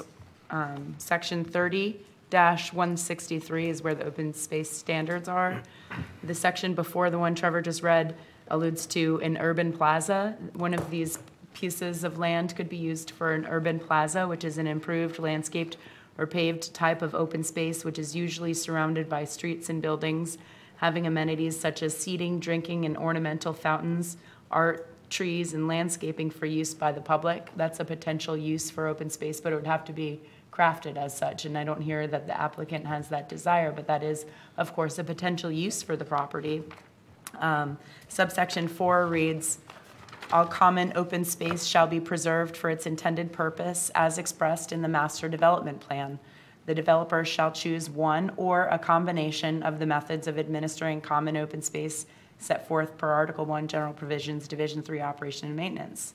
And lastly, we have subsection 5, all common open space as well as public and recreational facilities shall be specifically included in the development schedule and be constructed and fully improved by the developer at an equivalent or greater rate than the construction of residential structures, or the development order will be in default. So that's the guidance that staff has. So, it's not like I'm not really against this project, but under using those definitions, so it's basically passive, it's a usable for open space. So then I look at what we're using for common open space, and I see a fence in front of it with landscape buffer with trees. So there's no access to the open space, and all it is, there's no trail there, and it's blocked off, but that's being counted as open space. But yet, you have an area that's filled with trees, same thing, and that doesn't qualify for the definition, but the other on the opposite side of the fence does. That's certainly something for the commission to consider. But under your own, I'm not a lawyer, so I'm not trying to put you in a corner on this, but by what you just told me, you're telling me that that doesn't qualify for open space. In the areas that are in yellow on the master plan, those were marked by the applicant, not by staff. But it seems staff agreed with that and gave approval for this, and agreed with the numbers that they gave you. To us, it was clear that the applicant tried to cater to the desires of the neighborhood, and they are leaving that most of that space untouched, with the exception of the few places that Mr. Honeycutt talked about. But again, so we felt that it was, they're again trying to provide that quality of life, trying to protect the health, safety, and welfare of the surrounding property owners. But if the commission doesn't feel that that meets the requirements, I'm just making the point, and I'm fine with the project as is. My only contention is the front two parcels where I know in 10, 20 years we're going to have this issue. In my perspective, I'm fine with that being open space. I really am. On the other hand, if I'm fine with that, I'm technically fine with the other side saying that being open space or some conservation or something, because that's the other part, is we can take conservation and we can consider that in your calculations for open space, or at least we have. So I'm trying to reconcile this in where it's acceptable. I think it's, and quite honestly, in R2, they already have the zoning to put 98 already? 191. I mean, that's, 19 is not that far of a cry with this large of a piece of property. On the other hand, when you're cutting off, and I don't know the density, I don't know the calculation of those two properties that are on the front parcels, but if I was to cut that off, I would say, well, now it's not. So I'm just saying I want to lock that in so that everybody's apples to apples, and removing a future development off it really isn't locking it down. It's just saying, well, we're not going to label it. But if you designate it, then it's more palatable. And I know that the applicant has to agree, but that's something that should be refined with staff. And I hopefully you guys have an understanding of where we're coming from. I know you do this for a living every day, but all right. So I'm Mr. Sievers. I just wanted to confirm with the city attorney's office, are you satisfied that the area in yellow as reflected on the master plan satisfies the 35% open space requirement of the land development code? I'm satisfied with the interpretation as the code is currently written, yes. Okay. Okay. Thank you. I think we're good. Thank you. So with that, that was the last speaker. We'll close this item to the public, bring it back before the board. So my whole contention. I would be acceptable, to put this out to the board, I would be acceptable approving this, provided the motion contains something that addresses with future development on that. Those two front parcels bother me. I would also hope that the city staff will consider with the issue with the fencing that was brought up. I think you made a very valid point that it could be in compliance or out of compliance, and code enforcement could handle it, remedy it later. But if there's something more that you can do, some type of language somewhere, I don't know, but so it's ensured that whoever takes over this property has the understanding that there needs to be a clear separation between River Edge and the front parcels on US 1. And that was really about all I have. Member Severs? Are you ready for a motion? I am. Are you guys ready? Any more discussion? Okay. Okay. I would move, based upon the advice of the city attorney's office, that we recommend approval to the city council of PD rezoning number 4-2018 and the master plan with the changing the reserve designation, reserved for future development, changing those words to open space. Move for approval. Is there a second? I second it. Okay. I second it. Thank you. So can we take a vote on this? Member Baker? Yeah. Member Hare? Oh, yes. Secretary Chambers? No. Member Richardson? Yes. Member Severs? Yes. Chairman Williams? Yes. Okay, motion passes. Was it 4-2? So for those who had said no, if you can state your reasons so the city council will have a better understanding. I'm still having an issue with the whole thing, and I understand wanting to designate it OR, and I wouldn't have a particular problem with that, except that I really feel that to go ahead and approve this at this point without Mr. Honeycutt having the chance to go back and possibly redo some of that so that it flows a little better is not a good choice. Okay, Secretary Chambers. I just don't think we need to pile more density in an area where we're already having trouble. We're doing everything we can to try to straighten up the lagoon, and on one hand, and on the other hand, we're creating a situation that's going to make that situation even worse down the road. And I can't justify trying to fix something over here that really needs it, and then trying to destroy what we fixed down here with the other hand. So I said no. Okay. It should stay at R2 at the most. All right, thank you. All right, so when does this go before council? The first reading is the next city council meeting next Tuesday, and the public hearing for it is, let's see. So the first reading is the 26th, and the public hearing is March 12th, Tuesday, March 12th. Okay.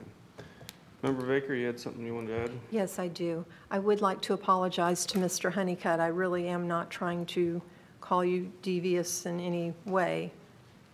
I have a problem with the plan, a real problem with the plan, but it was not a personal issue, and I do apologize. All right. So before we start the next item, although this is separate, but it relates to the parking spaces, and I didn't know how to tie this in, but you told me that the tech manual says 2 spaces per unit. Currently, At the last meeting, you said that to me. the technical manual requires 2.2 spaces per dwelling unit plus an additional 1/2 space per unit for guest parking. All right, so in the past, I mean, I remember when we changed that through an ordinance, I thought Is there a way that you can go back and, because ordinance changed it to, I thought 1.5. I'm just wondering when we changed it to 2.5. Because we reduced, it used to be 2, and we reduced it to 1.5, and that was part of development. I'm not aware. Unless it failed at council, but I could have swore it passed. I'm not aware of any change to that since I've been employed here. So then, yeah, I'm looking at that. I'll go back through and maybe I can find something. Yeah, if you have questions, please send them to us. My concern was on the last meeting that I knew that the parking came before us. I knew that it changed. I knew that it was contention, but it was only to help developers. And then when we brought that up, it kind of threw me for a loop. So then I was going to look that up, but I've been too busy lately since the last meeting. So, okay. So if we'll go to the next item.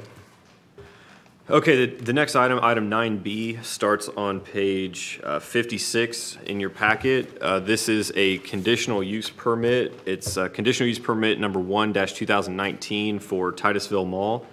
And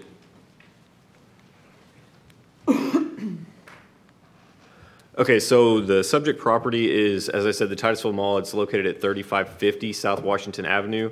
The total property area is approximately 21.92 acres, and the requested use for this conditional use is, per the code, is a recreation and commercial amusement indoor. The existing facility is the existing building is approximately 285,000 square feet in area, and the site has approximately 1,200 parking spaces already existing. And basically, this request is to allow this recreation and commercial amusement indoor use anywhere within the existing mall building. So in the past, last year we processed 2 conditional use permits for this same type of use, but they were for specific units within the mall. So they had specific limitations on the amount of square footage that they could occupy. And since the owner of the mall is approached regularly with tenants that are interested in doing this kind of use, the staff encouraged them to apply for a blanket, basically CUP, that would allow this type of use to come in and occupy the mall and not require each individual tenant to come and request a CUP. And the staff is recommending approval of this. However, we are recommending a condition be applied to this in that, which reads that a tenant would be required, or the owner of the mall would be required, to submit a parking analysis for review and approval prior to the issuance of a business tax receipt when the cumulative area of the recreation and commercial amusement use meets or exceeds 36,000 square feet. And the purpose of that is, while we feel that the 1,200 parking spaces that are available on site are sufficient to meet the demands of these recreation type uses, we wanted to make sure that we don't inadvertently create a parking problem. And so by submitting a parking study, which is a common item that's a lot of times submitted with a staff, or not a staff report, my apologies, a site plan, that it would at least give staff the opportunity to review this and make sure that we aren't allowing a business to go in that will in turn create a nuisance issue for either the property owner or the surrounding properties. And so with that, like I said, we're recommending approval with that condition that's listed on page 61 of your packet near the bottom of the page. Okay, let's open this up to the public. The applicant is here. Lisa McCotter.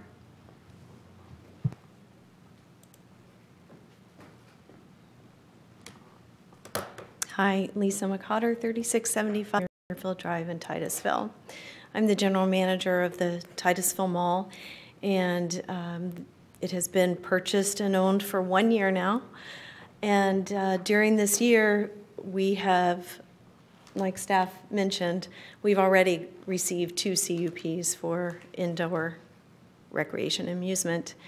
And because I was approached on a regular basis for business owners for various types of indoor recreation. It was, it comes to a certain point where when you've already gotten 2, how many more can you get? Why do you have to present the same information over and over again? Would there ever be a limit? And this is when staff came up with the plan.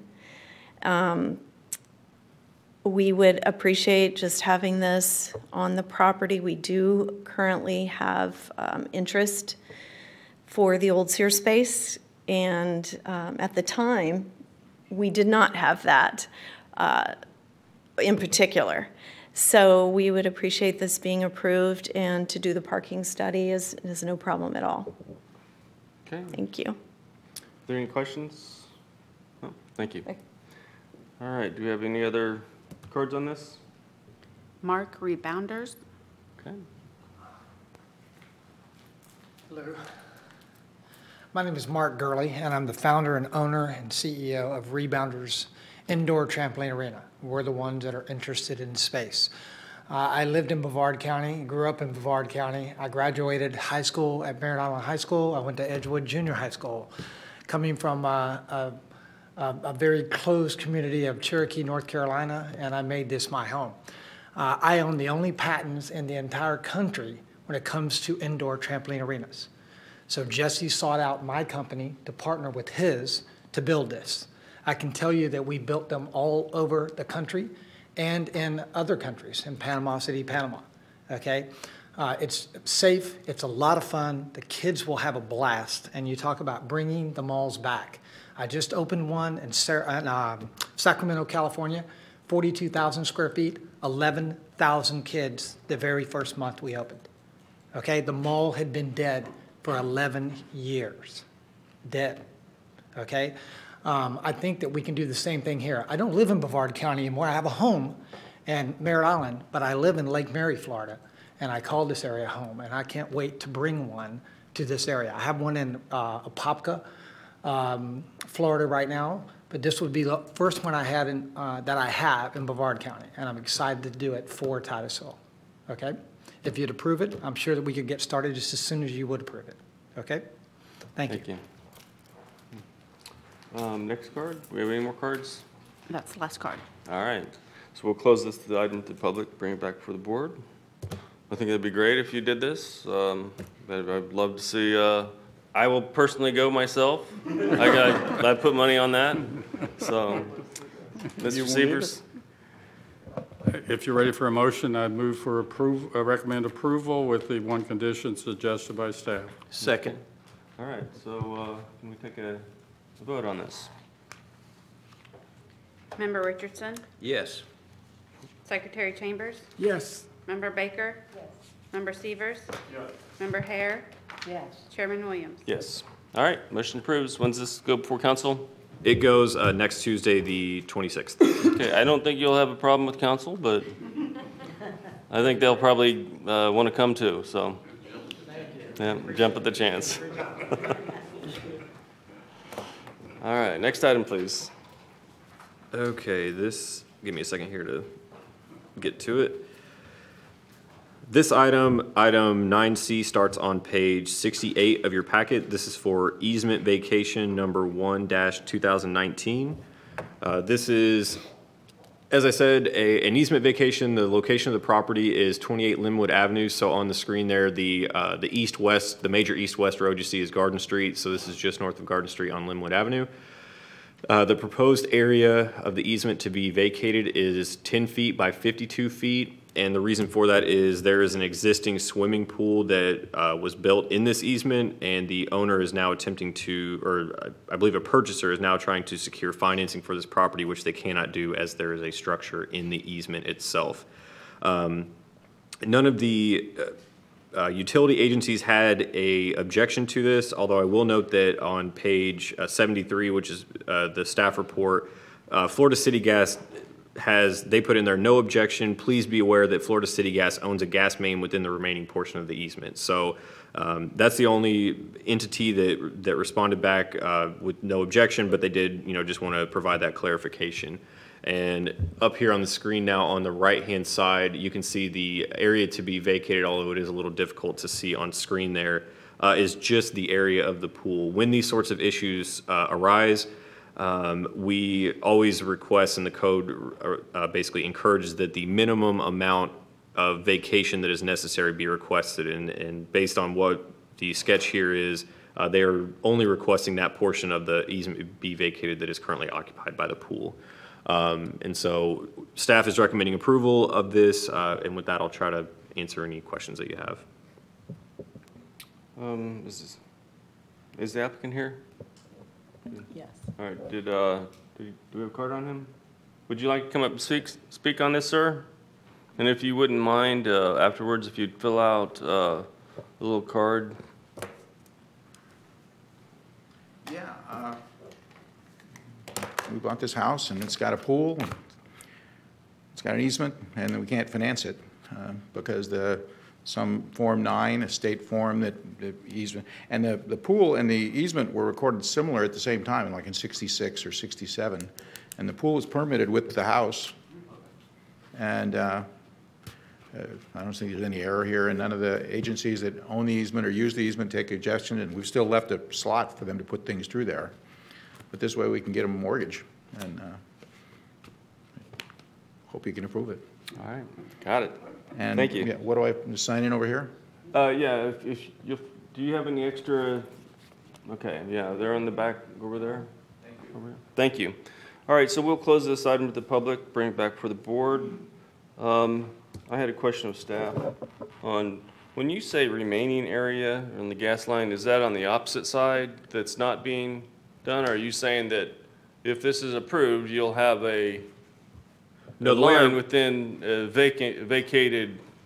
The way I read that is Florida City Gas was simply just letting the city and the property owner know that they have a gas line in the portion of the easement that will not be vacated. Okay, that's what I thought, but then it's like, I just want to make sure. All right, so is there a motion on this item? I make a motion that we pass the easement vacation on 1/20/19. Okay, is there a second? Second. All right, can we take a vote on this? We should have put you at the first of the meeting, right? This was so quick. We should have put you at the first of the meeting. It was Dwight's fault. He told me to make sure that we held you up, so my apologies. So if we can take a vote? Member Baker? Yes. Member Hare? Yes. Secretary Chambers? Yes. Member Severs? Yes. Member Richardson? Yes. Chairman Williams? Yes. All right, and when does this go before council? This will go at the, let me just double check here. I believe it will go at the next city council meeting, but I will confirm that. Yes, All it's right, so going February 26th. Your most important date is February 26th. Thank you. Thank you. All right, so if we'll go to reports. I think your first item, did you want to bring up the election of officers, Chelsea? Go ahead. Yes, your bylaws state that this commission shall elect your officers at the first meeting every February after, I think it follows the typical cycle that the renewal of members, it happens at the end of January, and then subsequent to that, then you will have your discussion and decide who should be your officers. If you feel that you are comfortable doing so tonight, you can do that, or if you would like, we can put it on the agenda for your next meeting. We can give you a couple weeks to think about it. I defer to you guys, what you want to do. We can do it tonight, we can do it 2 weeks from now.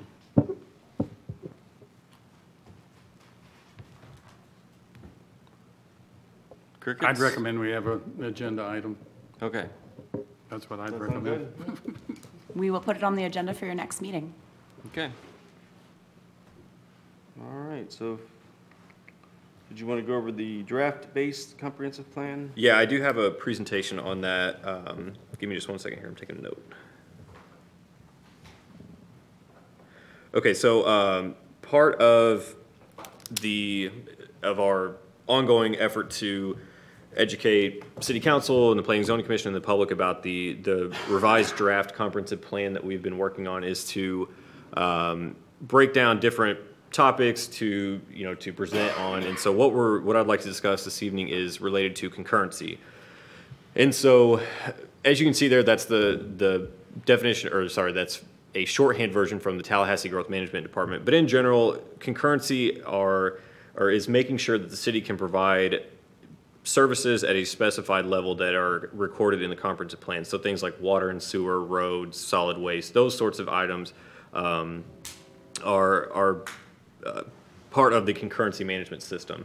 And so the city maintains concurrency for water, sewer, stormwater, solid waste, schools, which is in coordination with Brevard County through an interlocal agreement, parks, and mobility, which is also known as transportation. And so what you see here are the city's level of services. The two that I'm going to touch on tonight, because we're proposing some changes to these in the revised plan, are related to transportation and to recreation and open space. And so as you see there, transportation in the current comprehensive plan is only focused on vehicular traffic. And so it specifies two different levels of service. One is level of service E on arterials and collectors, and the other, which are arterials on the Florida interstate highway system, are level of service C. Those are roadways that are basically controlled by the FDOT. Under recreation and open space, we just have a broad standard of 8 acres of park space per 1,000 residents. And so what this means, and Member Baker, I did pass along your comment that you shared yesterday, we'll adjust the map accordingly, is our level of service is 8 acres per 1,000 people. We have a population of about 47,500. So we're required to have 380 acres of park space, and we currently have 706, which is a good thing. However, that means that as new development occurs, it will be a very long time before the city's actually required to add in any park space. And so what we're looking at is, and that's what this graph basically illustrates, is that we can accommodate a lot of additional population without ever really generating the need, based on our current level of service, for additional park space at our current 8 acres per 1,000 residents or 1,000 people. And so what we're proposing to put into the comprehensive plan is to leave the standard 8 acres per 1,000 people, but add in there some additional standards based on the park proximity to residential development. And what this will encourage, or what it is intended to encourage, is as new development comes along, as neighborhoods are developed, as mixed use properties are, developments occur, that they provide usable programmed open space that is within walking distance to the new residences. Basically, we have wonderful regional parks in the city right now, but the problem is they're not close to very many residences, so you have to get in your car and drive there. And so we're trying to get it to where additional park space is accommodated generally by developers, and then it is maintained by the homeowners association. So it's very little burden on the city itself, but it does benefit the residents of the city as new development occurs.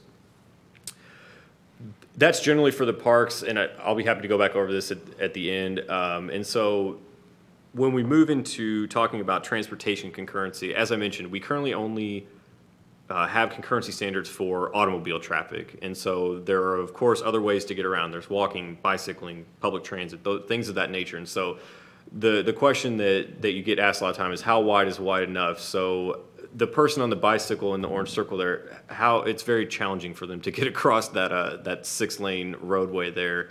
And so we wanted to take a look at how we can readdress that. And one of the other statistics that is, that we are made aware of quite often is Smart Growth America publishes every year it's a book called Dangerous by Design, and unfortunately there are a lot of Florida communities in the top 10, and that is pretty much standard every year.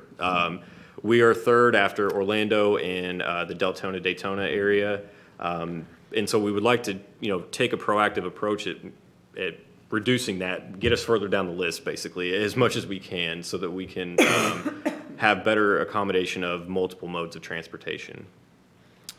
And so our approach on that is expand options. Right now, as I said, we only address automobiles, but we would like to do start to provide level of service standards for pedestrians, bicyclists, transit, those sorts of things in a programmatic manner. And so one option is to shift the transportation emphasis to more modes, start requiring different facilities for those, a mix of higher densities in key locations, connecting those with transit, improving walking conditions, create a network of cycling routes, things of that nature. And so it just gets back to, all you worry about is vehicle transportation concurrency, you still typically end up with a problem. Then you need wider roads, things of that nature, and it only gets worse for those other modes of transportation. So what we're advocating for is a multimodal approach. The city has engaged a consultant to come up with a multimodal plan that's currently in the works and will be presented to you in a couple months. And so this is language from Florida statute. Up until 2011, you were required to have transportation concurrency in your comprehensive plan. With the Community Planning Act that was adopted in 2011, transportation concurrency is now optional. The city still has transportation concurrency in our comprehensive plan, so we're required to keep enforcing that, and we have, since it's still in our comprehensive plan. Can we stop there for a minute? Sure. Because this is, I don't know if that was Senate Bill 360 change. No, that wasn't that. That was, but okay, I remember this change. Point is that, so we used to have all of the concurrency come up, and then we would mandate traffic studies. If a development didn't meet a certain threshold, then it was basically, sorry, you know, there has to be, something has to change on that road because the trips that have now calculated, you go over that threshold. But now we kind of don't do that. We don't look at that. I don't see those anymore. Not as much, and part of that is because of the change in Florida statute in that FDOT used to have much more authority to basically say you cannot adopt a specific land use amendment or things of that nature. Right. That their role has now changed in that regard. South Street's a perfect example of this. Is Right. that D? It was D, wasn't it? I think that's probably the current level. The adopted level of service is E, which basically it means the roadway is failing, traffic is at a standstill, those sorts of things, yeah.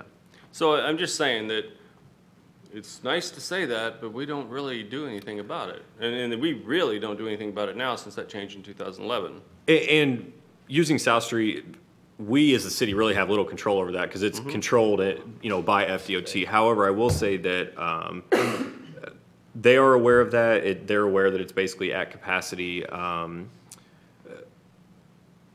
But that being said, we still require transportation concurrency, and fortunately for us, actually, most of our roadways, our arterial roads, are generally at about 50% capacity. And so, and I say that's a good thing because when you're only at 50% capacity, that means you really don't have real transportation issues. It's easy to get around town. You're not sitting in traffic, for long periods of time. And so that's why you probably don't see those concurrency analyses as much anymore as you may have used to. Hardly ever see them. And so we still do them. Anytime a development comes in, they're required to do a preliminary concurrency analysis. It just happens at a staff level. And if specific roadway improvements are required, a developer is required to make those in order to accommodate that. So, for instance, the Forest Trace development that went in on Sisson Road, it's a new subdivision. They were required to make improvements in Sisson Road itself, putting in a turn lane, putting in a deceleration lane to accommodate those turning movements and not overly disrupt the flow of traffic on that street. And so those sorts of things do still happen. It's just that we don't have roadways other than South Street that's really anywhere near its designed capacity. So years ago, we had a planner, Arton Terriano, his name. So I think he went to Orlando, and I remember him bringing up. I wouldn't say I was complaining, but I made mention, that what is going on with US 1? The lights are so long, and it's so heavy. And he says, "Oh yeah, we've implemented traffic calming. It was traffic calming something." But anyway, basically what he was saying was, the longer red lights calm the traffic. And I'm like, how's that calming? That is, causing road rage, but. I have never heard of that being used to be traffic calming. I thought it was interesting, his terminology, but. I can't say that I've heard that before. So now what I was generally getting at is we have the opportunity, based on the changes to the state statute, to address other forms of transportation other than just automobiles. It's certainly still our intent to make sure that our roadways don't become failing and the traffic, is at a standstill. But we would like to make sure that we also accommodate other forms of transportation options as much as possible. And so when you get into talking about things like pedestrian level of service and bicycle level of service, it's a little bit different than your standard level of service for automobiles. Basically, an engineer can sit down and determine how many cars can get through a certain segment of road in an hour.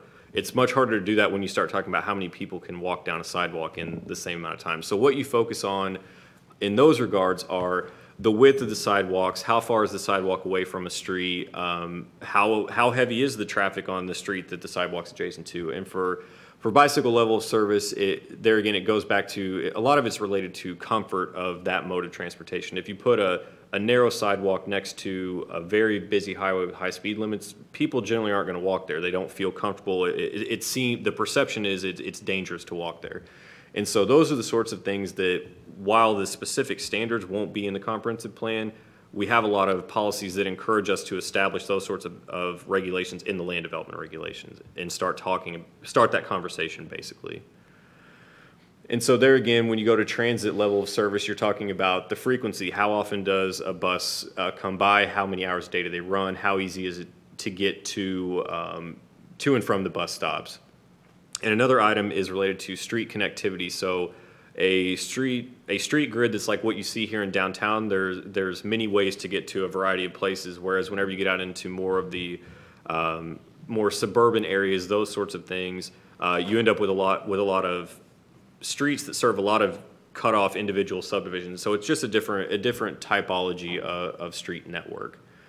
And so one of the things that was mentioned earlier is in order to encourage those different types of transit, one way is to create these kind of mixed-use centers. And so you're looking at distances of 1/8 of a mile, 1/4 of a mile, and those sorts of items that create a very walkable environment. And that's not to say that all of US 1 and all of Highway 50 will ever be 100% totally walkable, but there are opportunities where you can mix residential and non-residential development together, or complementary types of commercial uses together, in order to create a place that people are more willing to walk to than to jump in their automobile to start. And so when I was discussing block patterns, this is kind of what it's getting at, is you create a series of blocks that create a grid that inherently creates more transportation options, especially in terms of walking and bicycling. It's very easy to get around. Generally, traffic volumes are fairly low, and so people feel comfortable walking and bicycling in those sorts of areas.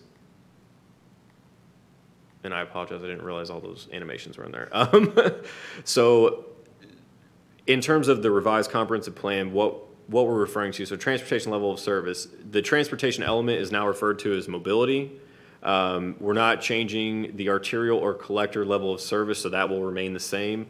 What it means by yet is when we have the multimodal plan ready for presentation and ready for input, that may suggest that we take a look at those level of service standards.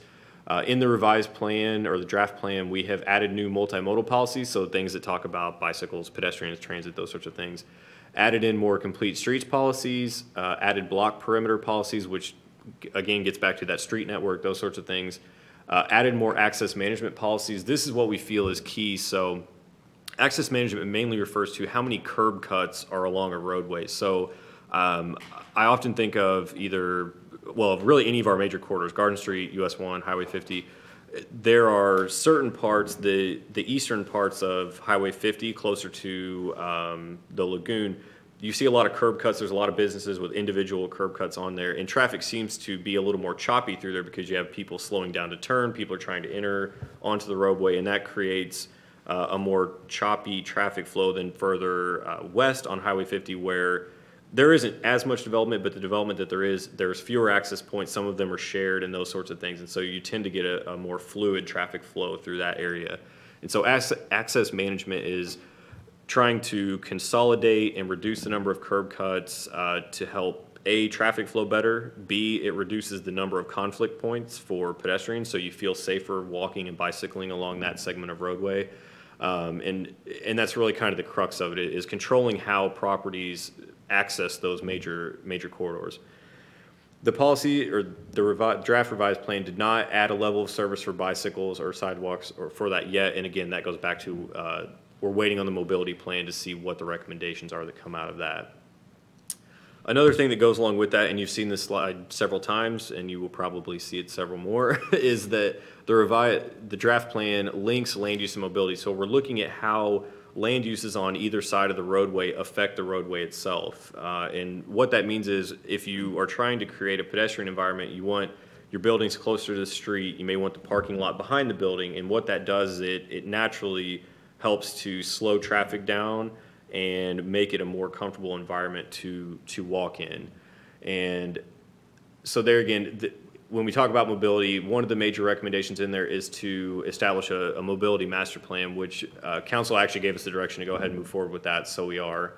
And so that's, in a nutshell, what the changes are that we're proposing in the draft plan. So we've gone through the implementation strategy and level of service, and next we are going to do a presentation to you, hopefully at your next meeting, about the neighborhood land use and the maximum density, because that will be an issue that we're going to have to take a fair amount of time and educate the public about, because that will have ramifications across the city. And so we're going to do a presentation on that to help bring you all up to speed and kind of elaborate on how we intend to implement the plan if it is indeed adopted. And so with that, if you have questions, I'm happy to write them down. I probably won't have answers to everything, but we'll do our best to get back to you as much as possible. On the multimodal you're talking about, isn't that just smart streets? Somewhat, or complete streets, yeah. Complete It streets. addresses more than just basically the automobile. Because I thought we were doing that several years ago. We were trying to implement something here in downtown, and it's just expanding it through the city. And so, yeah, basically, and there are some references in some of our regulatory documents to complete streets, but it's very minimal, and we're trying to expand upon that, basically. Okay, and then I was a couple things on the parks and open space. I'm wondering, so you're saying that your intent is to say that 80% of our residents are going to be within a 10-mile or a 10-minute walk, and then 50% are going to be in a 5-minute walk? That would be for new development only. Okay. Well, here's my problem with that. I just feel like the city is putting a burden on themselves that is unnecessary. I know that you can, well, it would be great if you could encourage that development that we just heard tonight. That would be a perfect place for a park. But in all honesty, that is the goal. The goal is not to put the burden on the city. No, but it doesn't say that. And it doesn't. And I just want to clarify that we can certainly add policies related to that in the comprehensive plan, but we're hesitant to put too many standards in the comprehensive plan because they're easily overlooked. And I just say that I'm just making the point that might be a standard that it's a little bit over the top. Okay. Because you can't control that. You literally, in the past, we've had where forcing a developer, I mean, maybe on the open space requirement, maybe you could kind of push some of that. But the fact of the matter is if a developer says, no, I'm going to use something else, I have completed my requirement. I don't need to do that, which the playground or park or whoever is liability. You follow me? I do. And then I wanted to go back because I thought I saw the water consumption rate or capacity was 96 gallons. I saw that somewhere. And then are we lowering our standard to 90 gallons now? Or I'm just wondering on some of our stuff, are we lowering our thresholds on this? That was recommended by the Water Resources Department, yes, to lower that from 96 to 90 gallons per day. The reason for that, and they would be much more elaborate on this, was basically with the increase in efficiency of dishwashers, clothes washers, things of those appliances that people regularly use, we don't basically use as much water as. But that's a nice spin. I mean, that's basically. I'm just saying, but the reality of it is we're saying our standard is lower than. Yes, we can use less water, but it's available capacity, not. And so I think 90 gallons is more than enough. Don't get me wrong. I'm just saying, are we going to go with a trend with increased populations to reduce our standards? And that's what I'm trying to, because I saw some of these that were reduced, and if that is the trend, to say, okay, with more population, our standards need to be reduced to reflect that. And is that something that's happening? I will reach out to Water Resources because, like I said, they will be much more knowledgeable than I am on that, and we'll try to get you an answer as soon as we can.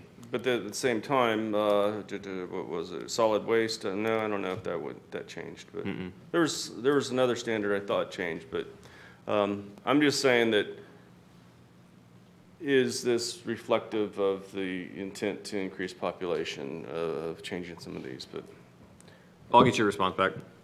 Yeah, I mean, you don't have to go through any trouble for me, but It's a change, so we need to, we need to be able to answer those questions and educate everyone about the rationale behind that. Okay. Had a few questions here. Member Richardson. I want to mention that the Americans with Disabilities Act means a lot to me in the last 6 years. And it needs to be included when we consider sidewalks and things of that nature. And I'll give you an example. The Titus Landings on the western part is impervious paving, I think. Is it stepping stones? I know there's some incorporated in there, so possibly. And I can tell you they're very hard if you've got a disability to get across the street. It's a real tripping hazard. And we need to keep in mind things of that nature. And I'm happy to work with the staff at any time to discuss those. Sure. And review some plans if you need to, because things that look great are tough for people with disabilities to get across the street. Thank you. Okay, Member Severs? Concerning public schools with the closing of 2 schools here in Titusville and reopening of 1, are there any issues at all with public schools and concurrency? Not that we've been made aware of. We, through the evaluation appraisal report, we changed quite a bit of that, the public school facilities element and some of the intergovernmental coordination. And what we did on that, really we put the focus of our comprehensive plan on the interlocal agreement that the county and the other jurisdictions in the county have agreed to. We felt that their staff is more qualified, more so than ours in some regards in terms of making sure that there is adequate capacity and things of that nature. But I haven't been made aware of any capacity issues or concurrency issues in that regard. However, if you're aware of anything, by all means, please share. This lady may know something. Mr. Lindman really gives us a lot of the capacity of the schools. So, and since I'm not that liaison anymore, he still does talk to me. Okay. And the capacity issues are in South Brevard more so than here. Okay, so if you, was that the end of that for this? That's all I have, unless you have any more questions. Okay, I think we're good. So then you had one more item in here. It says accept draft comprehensive plan revision. What is that a second presentation? Is that? No, that was all of it. So. Yep. So this is just a report. This was just though. a report. All right, yeah, there's no action and, needed on this. All right, thank you.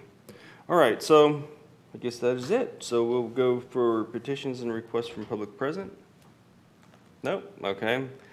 So let's go down the. Chelsea, was there anything else you'd like to report? Nothing further. Okay. Mr. Richardson, anything you'd like to say or report? We are too. Mrs. Sarah? No. Okay. Mr. Severs? 2 items. One, the summary of council's action. Did we forget that this time? I don't see it, but is there an update on that? Oh, sometimes it's delayed getting out from the clerk's office, so it'll be on there. I know sometimes you pass it out at the meeting. That's why I'm asking. I didn't realize it wasn't on there. I'll be happy to email it out to you, though. Okay, thank you. The second item is, I brought this up several times, and there was a lot of discussion at the last meeting about it, particularly as it relates to areas of critical concern. And I indicated at the last meeting there was some changes in the code, and I really wasn't clear as to why those changes were made. I made a copy of what the concerns. I have a couple here for.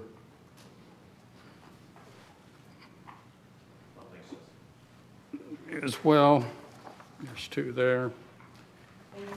The first portion is just simply the existing conservation element. As we know, Strategy 1.2.11, I'm looking at the first page of the handout. The city will prevent clear cutting of land by requiring new developments to integrate existing healthy, non-exotic vegetation to landscape plans. And then a little farther below, policy 1.2.3, the city will not allow the total removal of vegetation during land development, et cetera, and rather than basically allowing clear cutting and then replanting. I know there's been a lot of conversation about some developments where it appears that has occurred. The next page is simply the current code, and the page following that is the 2013 code. I have attempted to trace down when these changes were made. Obviously, they were made between 2013 and the current code. And looking at the third page, 2013 code at the bottom, and unfortunately, one uses 1, 2, 3 numbers, the other uses ABC numbers. Under M below, for some reason, the words ultimate development design shall be in harmony with the natural lay of the land. That was taken out for some reason. The other words, preservation of pre-development topography, is still in the code. And then flipping to the next page, which is N, necessary surface grading and vegetating clearing shall be minimum and only incurred in vehicular access ways. In other words, where they're putting the road, and utility rights way, retention areas, and areas of cut and fill that basically are authorized. It's not clear to me why that section was removed at all, and particularly in the area of critical concern. This is saying, for example, if you have a single-family subdivision, you can't clear cut the land. You can only cut the area where the road's going to be and where the utilities are unless you got a special permit. I'd like to know, obviously this came before this commission some time ago, and I would imagine they asked you for your recommendation as far as eliminating these provisions. And I frankly don't understand why they're eliminated. And I think they need to be back in the code to be consistent with the comprehensive plan. I don't have an answer to that right now, but we can look into it. Okay. I know that for me, I mean, we've gone through so many revisions.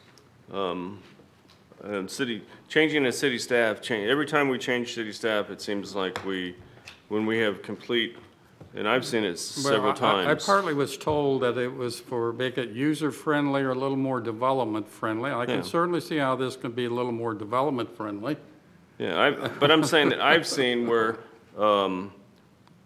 we change staff, and I'm not saying anything bad about that. I'm very appreciative and happy with staff that we especially currently have. But I've seen this happen so many times, and then we revise codes. And what I've seen is that it's omitted. I don't believe it's intentional, but we've had major draft revisions. You were here for many of these. Well, obviously you have been. There's 40 years there, but Yes. But my point is in the short amount of time I've been on this board, and I don't know, I've been here for a while, but I've seen this change, and I've seen things omitted, and then I see staff come back in and reintegrate it into because it was omitted. And I think maybe that's a good point on your part, is you're catching things that maybe have been omitted, because I don't ever recall hearing us wanting to change that intentionally. Well, in my mind, Ever. it's inconsistent with the comprehensive plan. Yeah. The comprehensive plan says you're supposed to preserve them and not allow clear cutting, and here we're removing a provision that encourages that. We have heard citizens come up and talk about that. Well, obviously, now that Mr. Seaver's on the board, he's definitely talking about that. I think it's good. It's good to talk about. It's good to bring up, and it's nice to have somebody on the board that can Well, one other thing I'd just simply like to mention, the next page dealt with the 2005 code. The city in 2005 appointed a special committee which consisted of the then utility director, our outside consultant, Pat Barnes, and others to look at the stormwater code and also the area of critical concern.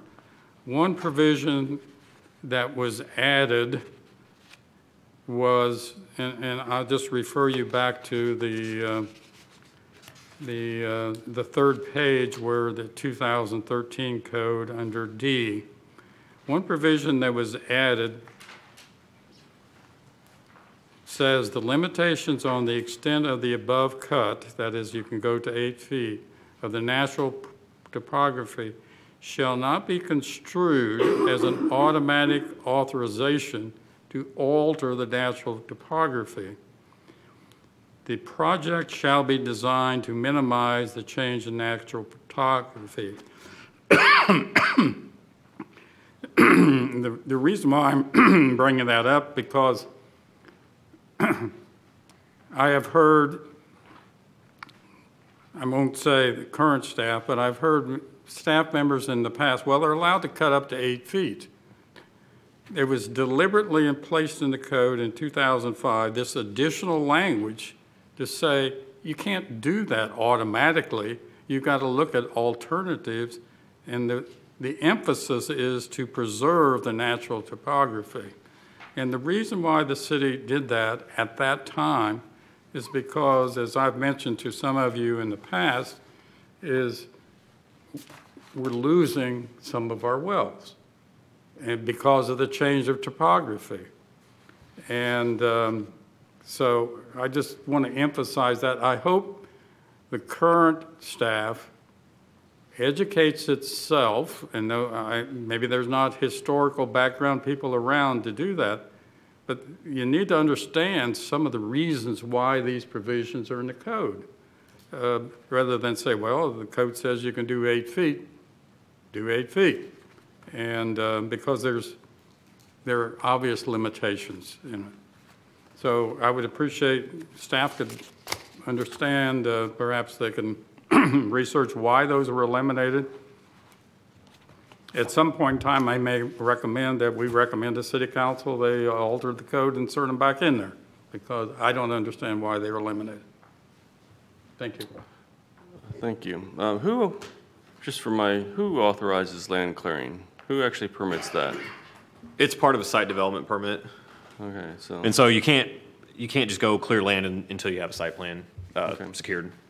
So I just wanted to add, even myself, I have a hard time tracking code because it's changed so many times. And if you hear me say, like today, I'm saying, I remember when we changed parking, but it very well may be that it didn't get approved. I don't know. Maybe that happened. But I do recall us reducing it, and I had issues, but we still went ahead and said yes.